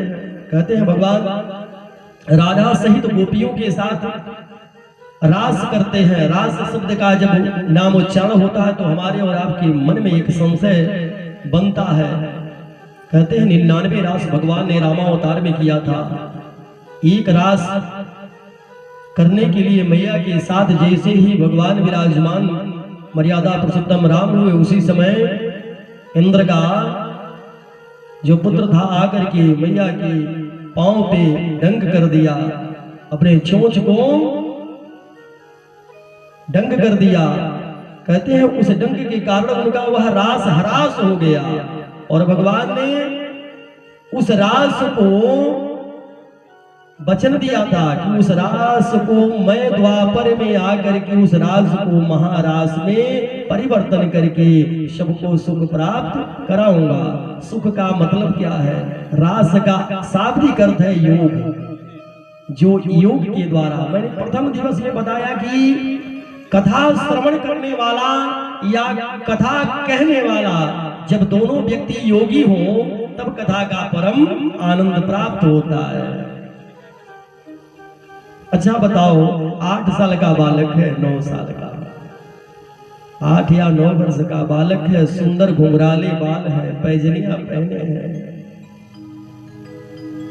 सुंदर स्वरूप है, आभा विद्यमान है। वैसे बालक का कौन चुंबन नहीं करेगा, कौन उसको प्रेम नहीं करेगा? परंतु हमारी और आपकी जो दशा है, जो गोपियां हैं भगवान की उस स्वरूप का आनंद ले रहे हैं। उस रास के माध्यम से, उस योग के माध्यम से, उस रास को देख करके देवता भी लालायित होते हैं। कहते हैं कि भगवान की कथा देवताओं को भी प्राप्त नहीं होती। सुखदेव जी महाराज ने कथा प्रारंभ किया। राजा परीक्षित को श्रवण कराने के लिए देवता अपने विमान से चढ़ करके आए। देवराज इंद्र कहे महाराज यह कथा हमें सौंप दीजिए और इसके प्रतिकार में मैं आपको अमृत देता हूं, राजा परीक्षित को पान करा दीजिए, यह अमर हो जाएंगे। सुखदेव जी महाराज ने कहा कि कहां यह मणि स्वरूप कथा और कहां कांच की यह पुण्य अमृत, दोनों का समान व्यवस्था में कभी एक तराजू पे रखा नहीं जा सकता। अलग अलग यदि आप रखते हैं तो सबसे ज्यादा वजन कौन पड़ेगा? ये मणि ही पड़ेगी। तो साक्षात देवताओं को भी यह कथा भगवान के कृपा से सिर्फ मनुष्यों को ही प्राप्त होती है, देवताओं को यह प्राप्त नहीं होती। भगवान रास करते हैं, उस रास का जो आनंद है देवता भी उस रास में आने के लिए तरसते हैं। भगवान लीला करते हैं अपने रास के और योग के द्वारा सभी गोपियों को वह आनंद की अनुभूति कराते हैं जो अपने जीवन में उन्होंने प्राप्त नहीं किया था। एक बार भगवान भोलेनाथ भी उस रास में आने के लिए बड़े व्याकुल हो गए। आकर के कन्हैया से कहते हैं महाराज इस रास का हमें भी आनंद लेना है। भगवान कृष्ण कहते हैं कि यह रास उनके लिए है जो उस रास में आएगा वह योगी होगा। वह यह नहीं जानता कि कौन स्त्री है कौन पुरुष है, कौन स्त्री है कौन पुरुष है, इसका भान उस रास में नहीं रखा जाता। उसमें सिर्फ योगी ही आते हैं क्योंकि भगवान योगीश्वर है। परंतु भोलेनाथ ने भगवान से विनय अनुनय किया। कहते हैं इसके लिए आपको स्त्री स्वरूप धारण करना पड़ेगा, योगेश्वर बनना पड़ेगा, योगी बनना पड़ेगा। कहते हैं योगेश्वर तो मैं पहले से ही हूँ, बाकी स्वरूप तो मैं बना ही लूंगा। आइए बड़े भाव से, बड़ी सुंदर भजन है। भगवान भोलेनाथ रास में प्रविष्ट होते हैं, रास बड़ी सुंदर चल रही है। भगवान कन्हैया के साथ गोपियों के साथ आज विराजमान है भगवान भोलेनाथ। आइए भजन के पश्चात धाम प्रविष्ट होंगे। एक दिन वो भोले भंडारी बन के आए नारी व्रज में आ गए हैं, व्रज में आ गए हैं। पार्वती जी मना के हारी ना माने त्रिपुरारी व्रज में आ गए हैं, व्रज में आ गए हैं, व्रज में आ गए हैं, व्रज में आ गए हैं।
सारी बात रे।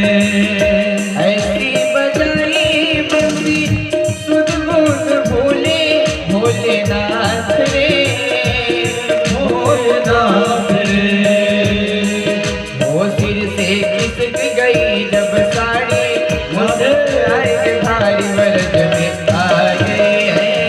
अरे जवा के साथ एक दिन वो भोले भंडारी बज बना के नारी वर्ज में आ गए हैं, वर्ज में आ गए हैं। पार्वती ने मना के हारी नामारे त्रिपुरारी ब्रज में आ गए हैं, ब्रज में आ गए हैं, ब्रज में आ गए हैं, ब्रज में आ गए हैं, ब्रज में आ गए हैं, ब्रज में आ गए हैं।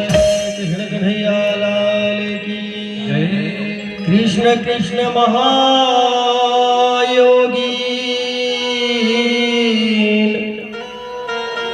विश्वात्मनः विश्व संभव भवता लोकनाथेन सनाथा वयमुच्यते। तस्मिन् कदाचित् दुःखस्य स्वाहुतं प्रतिपाद्येत। कह रहे हैं कि भगवान ने असीम सुख की प्राप्ति कराया, असीम सुख की प्राप्ति। आपके ग्राम सभा के ब्रजेश सिंह ठाकुर जी को माल्यार्पण करना चाहते हैं। निवेदन है कि आकर के भगवान का माल्यार्पण करके भगवान से आशीष प्राप्त करें। नमस्तुभ्यं भगवते ब्रह्मणे परमात्मने, न यत्र श्रूयते माया लोक सृष्टि परिकल्पना। तस्मिन् कदाचित् दुःखस्य स्वायुक्तं प्रतिपाद्येत। भगवान ने, जैसे हमारा और आपका एक संशय बनता है। क्या संशय बनता है? संशय यह बनता है कि 16,108 पटरानियां, पहला संशय बनता है सबका ना। दूसरा संशय क्या बनता है कि भगवान ने रास किया। रास का अर्थ तो मैंने बता दिया कि रास का शाब्दिक अर्थ योग है। योग के द्वारा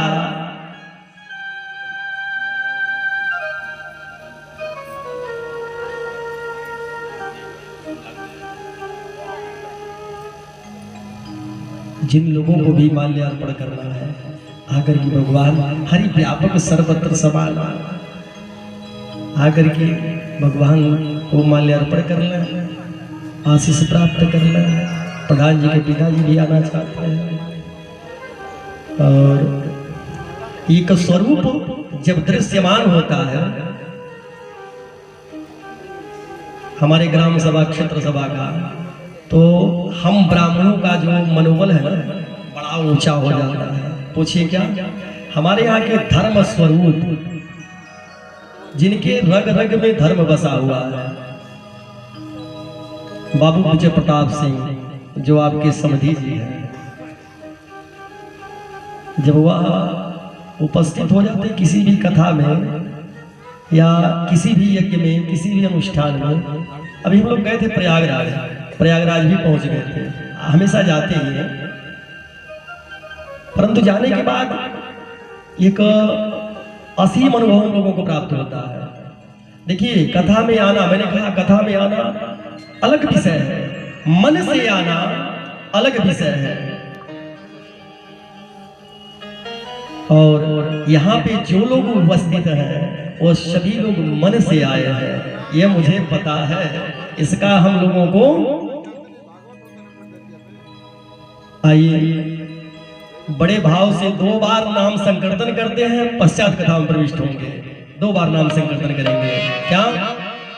गोविंद मेरो है, गोपाल मेरो है, गोविंद मेरो है, गोपाल मेरो है, गोविंद मेरो है,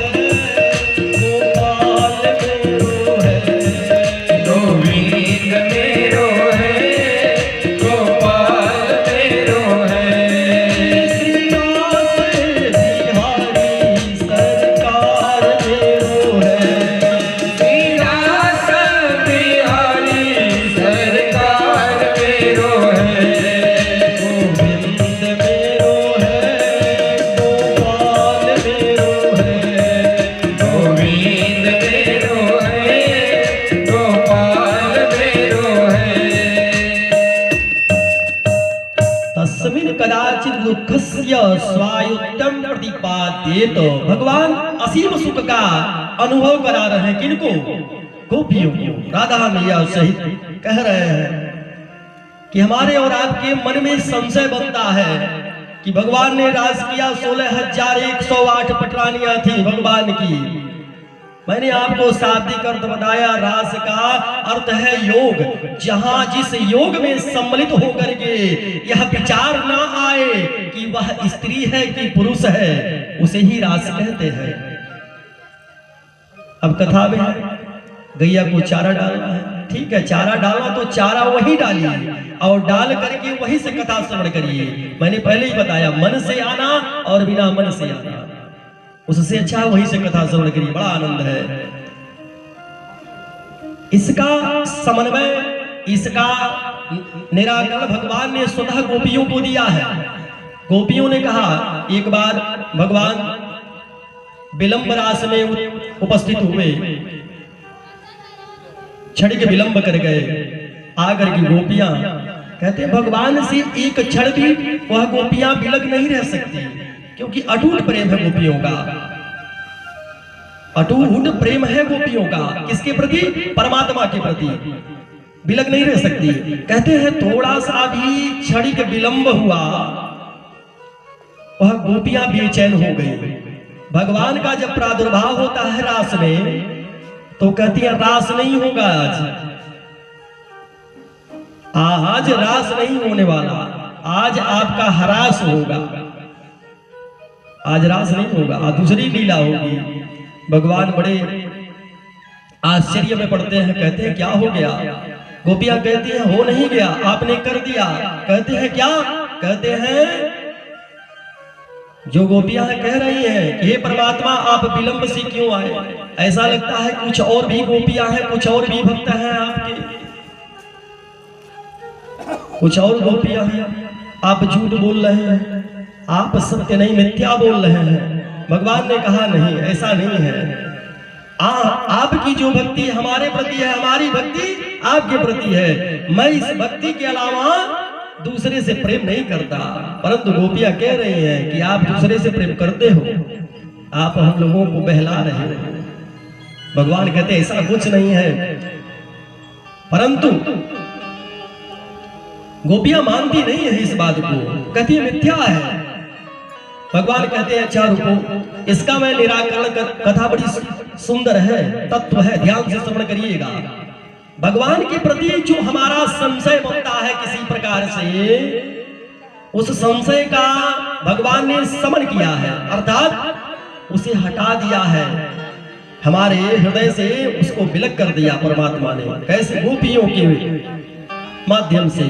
कहते हैं गोपियां जब प्रश्न करती हैं कि आप किसी और से प्रेम करते हो, भगवान कहते ऐसा नहीं हो सकता। कहते हैं प्रमाण दो। कहते हैं ठीक है, मैं कह रहा हूं ना, मैं कह रहा हूं कि मैं कहीं और नहीं, हमारे गुरु जी मिल गए थे, उन्हीं में हमारा समय व्यतीत हो गया। कहे आपके गुरु? आप तो सबके गुरु हो, आपका कौन गुरु उत्पन्न हो गया भाई? कहते हमारे भी गुरु हैं जिनका नाम दुर्वासा ऋषि है, और उनकी एक बहुत बड़ी विशेषता है कि वह दुर्वा का रस ही पान करके अपने जीवन को व्यतीत करते हैं। उन्होंने कभी अन्न ग्रहण नहीं किया, वह दुर्वा रस का पान करने के कारण ही उनका नाम दुर्वासा ऋषि पड़ा। गोपियां कहती मिथ्या बोल रहे हो, झूठ बोल रहे हो आप। कहते हैं आप क्या बताएं हम आपको? अच्छा एक काम करो, आप स्वतः जो करना चाहती हो कर लो। गोपियां कहती हैं कि हम आपके जो गुरु जी का लक्षण आपने बताया कि वह दुर्वार से प्राप्त करते हैं, तो हम आपके गुरु जी को जाकर के देखेंगे कि वो दुर्वार से प्राप्त करते हैं कि नहीं। गोपियां पहुंच जाती हैं, भोजन निर्माण करती हैं, 56 भोग की तैयारी करती हैं गोपियां, और थाल में सजा करके लेकर के जब निकलती हैं तो यमुना जी के किनारे जब पहुंचती हैं तो यमुना जी और दुर्वासा ऋषि और गोपियों के बीच में यमुना मैया है। अब जाना कैसे है इसका विचार करती हैं। पुनः लौट करके आती है कन्हैया के पास। कहती है महाराज कृपा करिए, कोई मार्ग बताइए, क्योंकि जहां हम खड़े हैं और दुर्वासा ऋषि जहां उनकी कुटिया है, जहां विराजमान है, उसके मध्य में यमुना मैया है। तो बताइए हम कैसे पार करके यमुना मैया को हम जाएं? यमुना मैया जब मार्ग प्रशस्त करेंगी तब तो हम जाएंगे। भगवान कहते हैं, गौर से सुनिएगा, भगवान ने कहा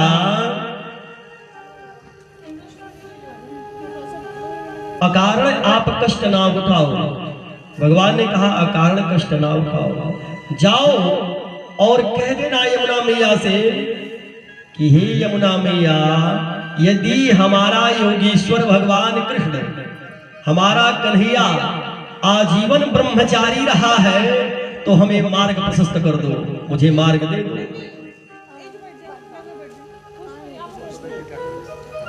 भगवान ने गोपियों से कहा कि जाओ यमुना मैया से कह देना कि यदि आपका कृष्ण ब्रह्मचारी है तो हमें मार्ग प्रशस्त कर दो। गोपियां प्रसन्न हो जाती हैं।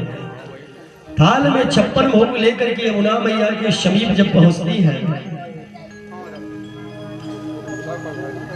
खड़े होकर के यमुना मैया से स्तुति करती हैं कि हे यमुना मैया, यदि मेरा कन्हैया आजीवन ब्रह्मचारी है तो हमें मार्ग प्रशस्त कर दो, मार्ग प्रशस्त कर दो। यमुना मैया मार्ग दे देती है। गोपियां पहुंच जाती हैं दुर्वासा ऋषि के पास। जब वहां पहुंचते हैं तो आग्रह करती है, अनुनय विनय करती है कि प्रभु हम आपके लिए भोग तैयार किए हैं। दुर्वासा ऋषि प्रसन्न हो जाते हैं, कहते हैं निकालो, पवाओ हमको। मन में विचार करती है, कन्हैया तो कह रहा था ये तो दुर्वा रस पीते हैं, तो कहां से भोजन पाने लगे। परंतु भगवान को मिथ्या बनाने के लिए, झूठा साबित करने के लिए गोपियां बड़े भाव से दुर्वासा ऋषि को पवा रही है, भोजन भोग लगवा रही है, पा रहे हैं। कहते हैं पूरा थाल का थाल दुर्वासा ऋषि ने पा लिया। पवा करके जब आने लगी तो यमुना मैया जथा स्थान वैसे ही उनका धार बह रहा है। उन्होंने विचार किया कि उधर से तो योगेश्वर भगवान कृष्ण ने हमें एक उपाय बताया कि यदि कन्हैया ब्रह्मचारी है तो यमुना मैया हमें मार्ग प्रशस्त कर दो, तो यमुना मैया ने मार्ग दे दिया, अब इधर से क्या करें। परंतु कन्हैया कह रहा था कि वो हमारे गुरुजी हैं, तो गुरुजी हैं तो कुछ तो बात होगी गुरुजी में, क्योंकि कन्हैया के गुरु साधारण नहीं हो सकते। लौट करके वह गोपियां आती हैं और जब कहती हैं, लौट करके जब गोपियां आती हैं और कहती हैं कि महाराज उधर से तो किसी तरह से हम चले आए, अब इधर से कैसे जाए? यमुना मैया जब मार्ग प्रशस्त करेंगी तब तो जाएंगे। दुर्वासा ऋषि ने कहा कि जाओ यमुना मैया से कह देना कि यदि दुर्वासा ऋषि ने आजीवन अन्न ग्रहण न किया हो तो हे यमुना मैया हमें मार्ग दे दो।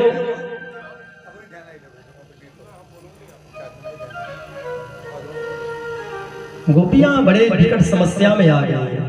कहती है कि हमारे सामने ही दुर्वासा ऋषि ने भोग लगाया और कह रहे हैं कि जाकर के कह दो कि अन्न ग्रहण न किया हो। कहते हैं गोपियां आती हैं यमुना मैया के पास और कहती हैं यदि दुर्वासा ऋषि ने आजीवन अन्न ग्रहण न किया हो तो हमें मार्ग प्रशस्त कर दो। यमुना मैया मार्ग दे देती हैं और चली जाती हैं। आकर के भगवान के पांव को पकड़ लेती है। नमस्तुभ्यं भगवते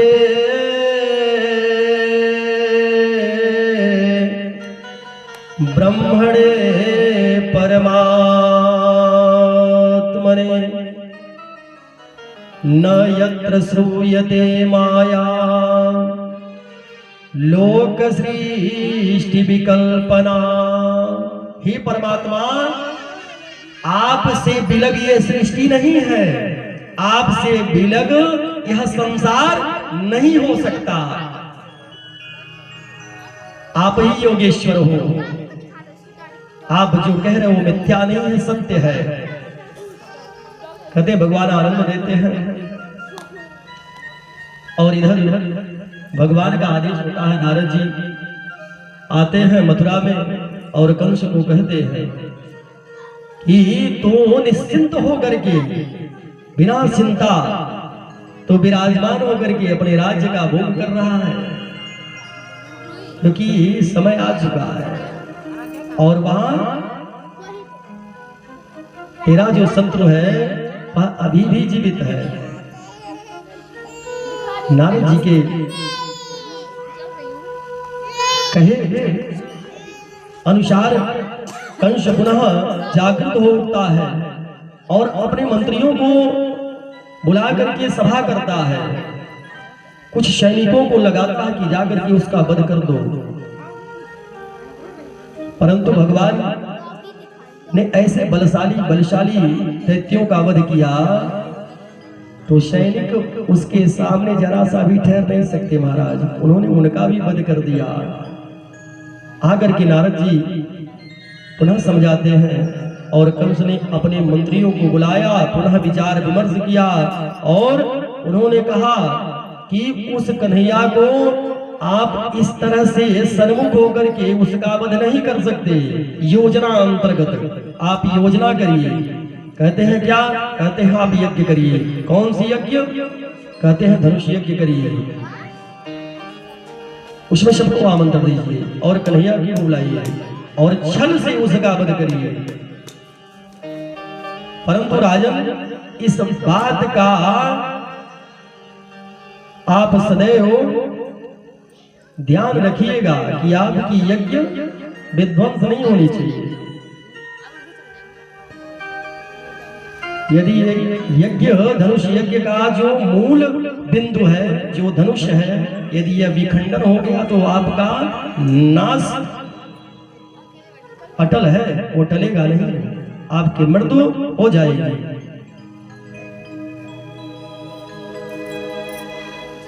कहते हैं कंस ने योजना बनाया और चुनाव किया कि कन्हैया को बुलाने के लिए किसको भेजा जाए जिसपे उसका विश्वास। कहते हैं विश्वास जो करता है उसका विश्वास नहीं तोड़ना चाहिए। अक्रूर जी का चुनाव होता है। अक्रूर जी प्रसन्न तो होते हैं कि परमात्मा से आज हमारा और परमात्मा का मिलन होगा, परंतु मन ही मन विचार करते हैं कि आज मैं जा रहा हूं उस परमात्मा जिससे मैं प्रेम करता हूं, जिसकी भक्ति मैं करता हूं, आज मिलन भी हुआ तो इस योजना से हुआ कि उसको बुला करके उसका वध करने की चेष्टा के कारण मुझे भेजा जा रहा है। अर्थात मैं अपना जो विश्वास कन्हैया पे मैंने बनाया है, नंद बाबा इत्यादि पे, तो अपने विश्वास की भेंट चढ़ाने के लिए जाऊंगा। कहते हैं अपने विश्वास को कभी तोड़ना। यदि आपने किसी के ऊपर विश्वास कर लिया या कोई आपके ऊपर विश्वास कर लिया तो विश्वास को तोड़ना नहीं चाहिए। यह शास्त्र कहता है पुरा मरहस्य सर्वे दंडकारण्यवासिनः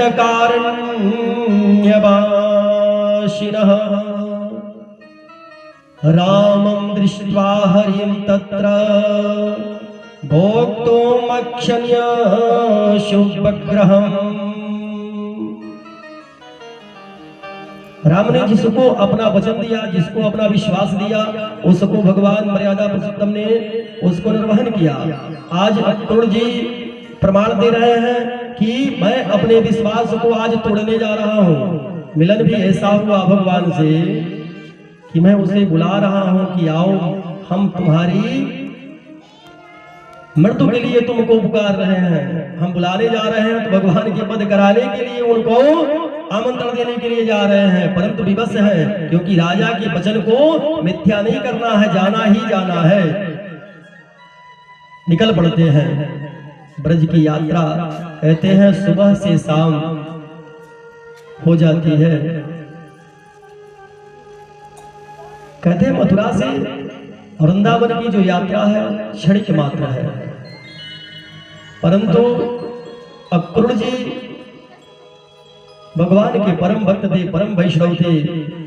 मार्ग में जाते हैं तो विचार करते हैं कि आज तो परमात्मा से मिलन होगा, परंतु मन ही मन यह भी विचार करते हैं कि मैं जा किस लिए रहा हूं। उस परमात्मा को बुलाने के लिए जा रहा हूं कि तेरा वध होने वाला है, उसके मृत्यु के लिए मैं बुलाने जा रहा हूं।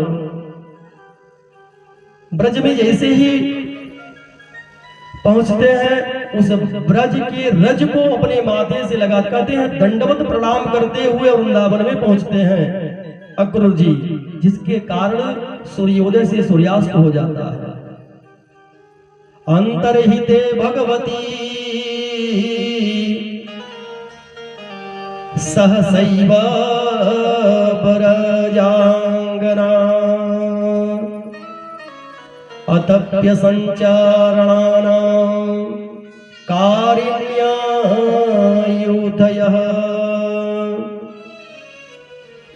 कस्याः पदानि चेतानि यादयानंद सोनुना।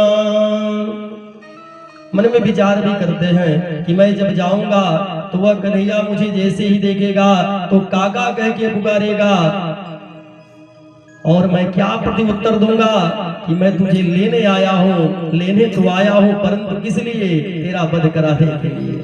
ऐसा विचार अक्रूर जी कहते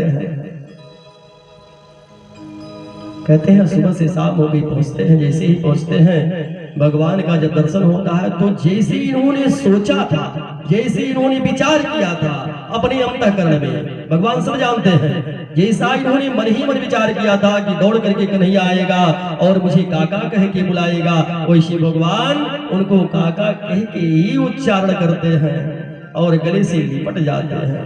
कहते हैं क्या लाए हमारे लिए? भगवान के इस प्रश्न से अक्रूर जी विहल हो जाते हैं कि क्या लाया? मैं कैसे बताऊं कि तेरे मृत्यु लेकर के मैं आया हूं, मैं जो आमंत्रण लेकर के आया हूं तेरे मृत्यु के लिए मैं उपस्थित हुआ हूं। समाचार सुनकर के नंद बाबा गौशाले से बाहर निकलते हैं और अतिथि संस्कार करते हैं, इनका आतिथ्य करते हैं। सभी लोग प्रसन्न हो जाते हैं कि अक्रूर जी आए हुए हैं। नंद बाबा से विचार करते हैं और सत्य का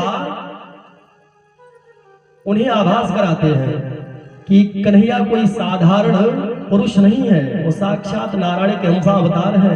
उनका जो प्रादुर्भाव हुआ है वह जगत कल्याण के लिए हुआ है। इसलिए आज कंस ने हमें यह संदेश आमंत्रण लेकर के भेजा है, क्योंकि कंस का अब अंतिम समय आ गया है। कहते हैं कि जैसे ही अक्रूर जी के उस प्रश्नों को नंद बाबा ने श्रवण किया, अचंभित रह गए, एक पल के लिए अस्थायी हो गए, स्थिर हो गए, दम्भ रह गए और विचार करने लगे कि ये तो सत्य हो गया। गोवर्धन पर्वत जब कन्हैया ने धारण किया तो गाल बाल सभी लोगों ने कहा, उस समय मेरा विचार नहीं आया। कालिया मर्दन किया भगवान उस कन्हैया ने, तो उस समय भी विचार आया मन में कि एक बालक ऐसा कैसे कर सकता है। पूतना का वध जब अभी खष्टी पर ही नहीं हुआ था, उसी समय भगवान ने कर दिया था। हरिष्टासुर, बकासुर जैसे भयानक राक्षसों का वध किया, उस समय भी तो हमारे मन में होना चाहिए था कि मेरा कन्हैया नहीं है, परंतु होने को कोई टाल नहीं सकता। कहते हैं आतिथ्य करते हैं नंद बाबा और गृह को लेकर के जाते हैं। धीरे धीरे बात फैल गई कि कन्हैया मथुरा जाने वाला है, ये बातें हर तरफ फैला दी गई। सत्य कभी छुपता नहीं है, परंतु जैसे ही यशोदा मैया ने श्रवण किया, अब देखिए एक विचार नहीं है कि भगवान का जब प्रादुर्भाव होता है तो बंधन में माता पिता है, वसुदेव जी देवकी मैया बंधन में है। आज उस समय भगवान ने एक माँ को छोड़ करके, एक माँ को कष्ट दे करके एक माँ को प्रसन्न किया, आज एक माँ को पुनः दुख दे रहा है और एक माँ को सुख देने के लिए जा रहा है। ये बड़ा सुंदर हमारे और आपके सामने एक प्रश्न खड़ा होता है और सुंदर उत्तर भी है इसी में। क्या कि भगवान ने समुचित दोनों पलड़ों को बराबर रखा कि आज आप पे कष्ट आ सकता है, कल दूसरे पे भी कष्ट आ सकता है। तो इसका जो मन में आपके किसी प्रकार का संशय हो परमात्मा के प्रति, तो उसका प्रतिकार अवश्य कर देना चाहिए, उसका समन कर दो। क्योंकि संशय करना परमात्मा पे ये उचित नहीं है, यह उचित नहीं है। कारण क्या है? क्योंकि भगवान पे यदि आपने संशय कर लिया तो इस संसार में कोई विश्वास करने लायक दूसरा नहीं है। संशय यदि करना है तो अपने धर्मों पे करो। कह रहे हैं कि जैसे ही यशोदा मैया ने श्रवण किया कि कान्हा को अक्रूर जी लेने के लिए आए हुए हैं,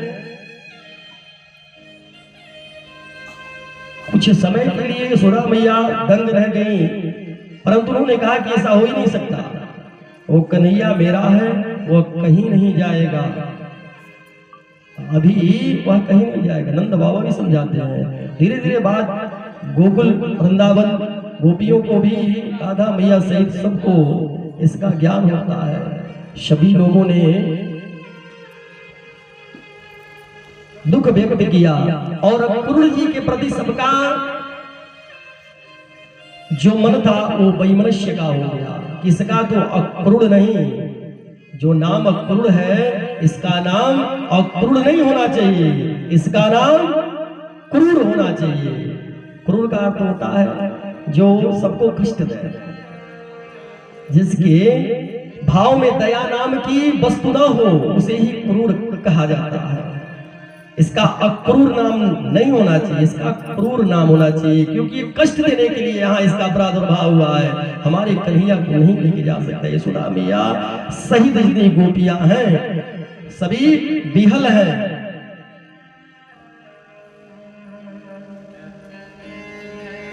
देखिए एक बात और भी आती है, प्रभु को पाना, प्रभु को बसाना, ये सबकी बस की बात नहीं है। मन के मंदिर में प्रभु को बसाना बात सब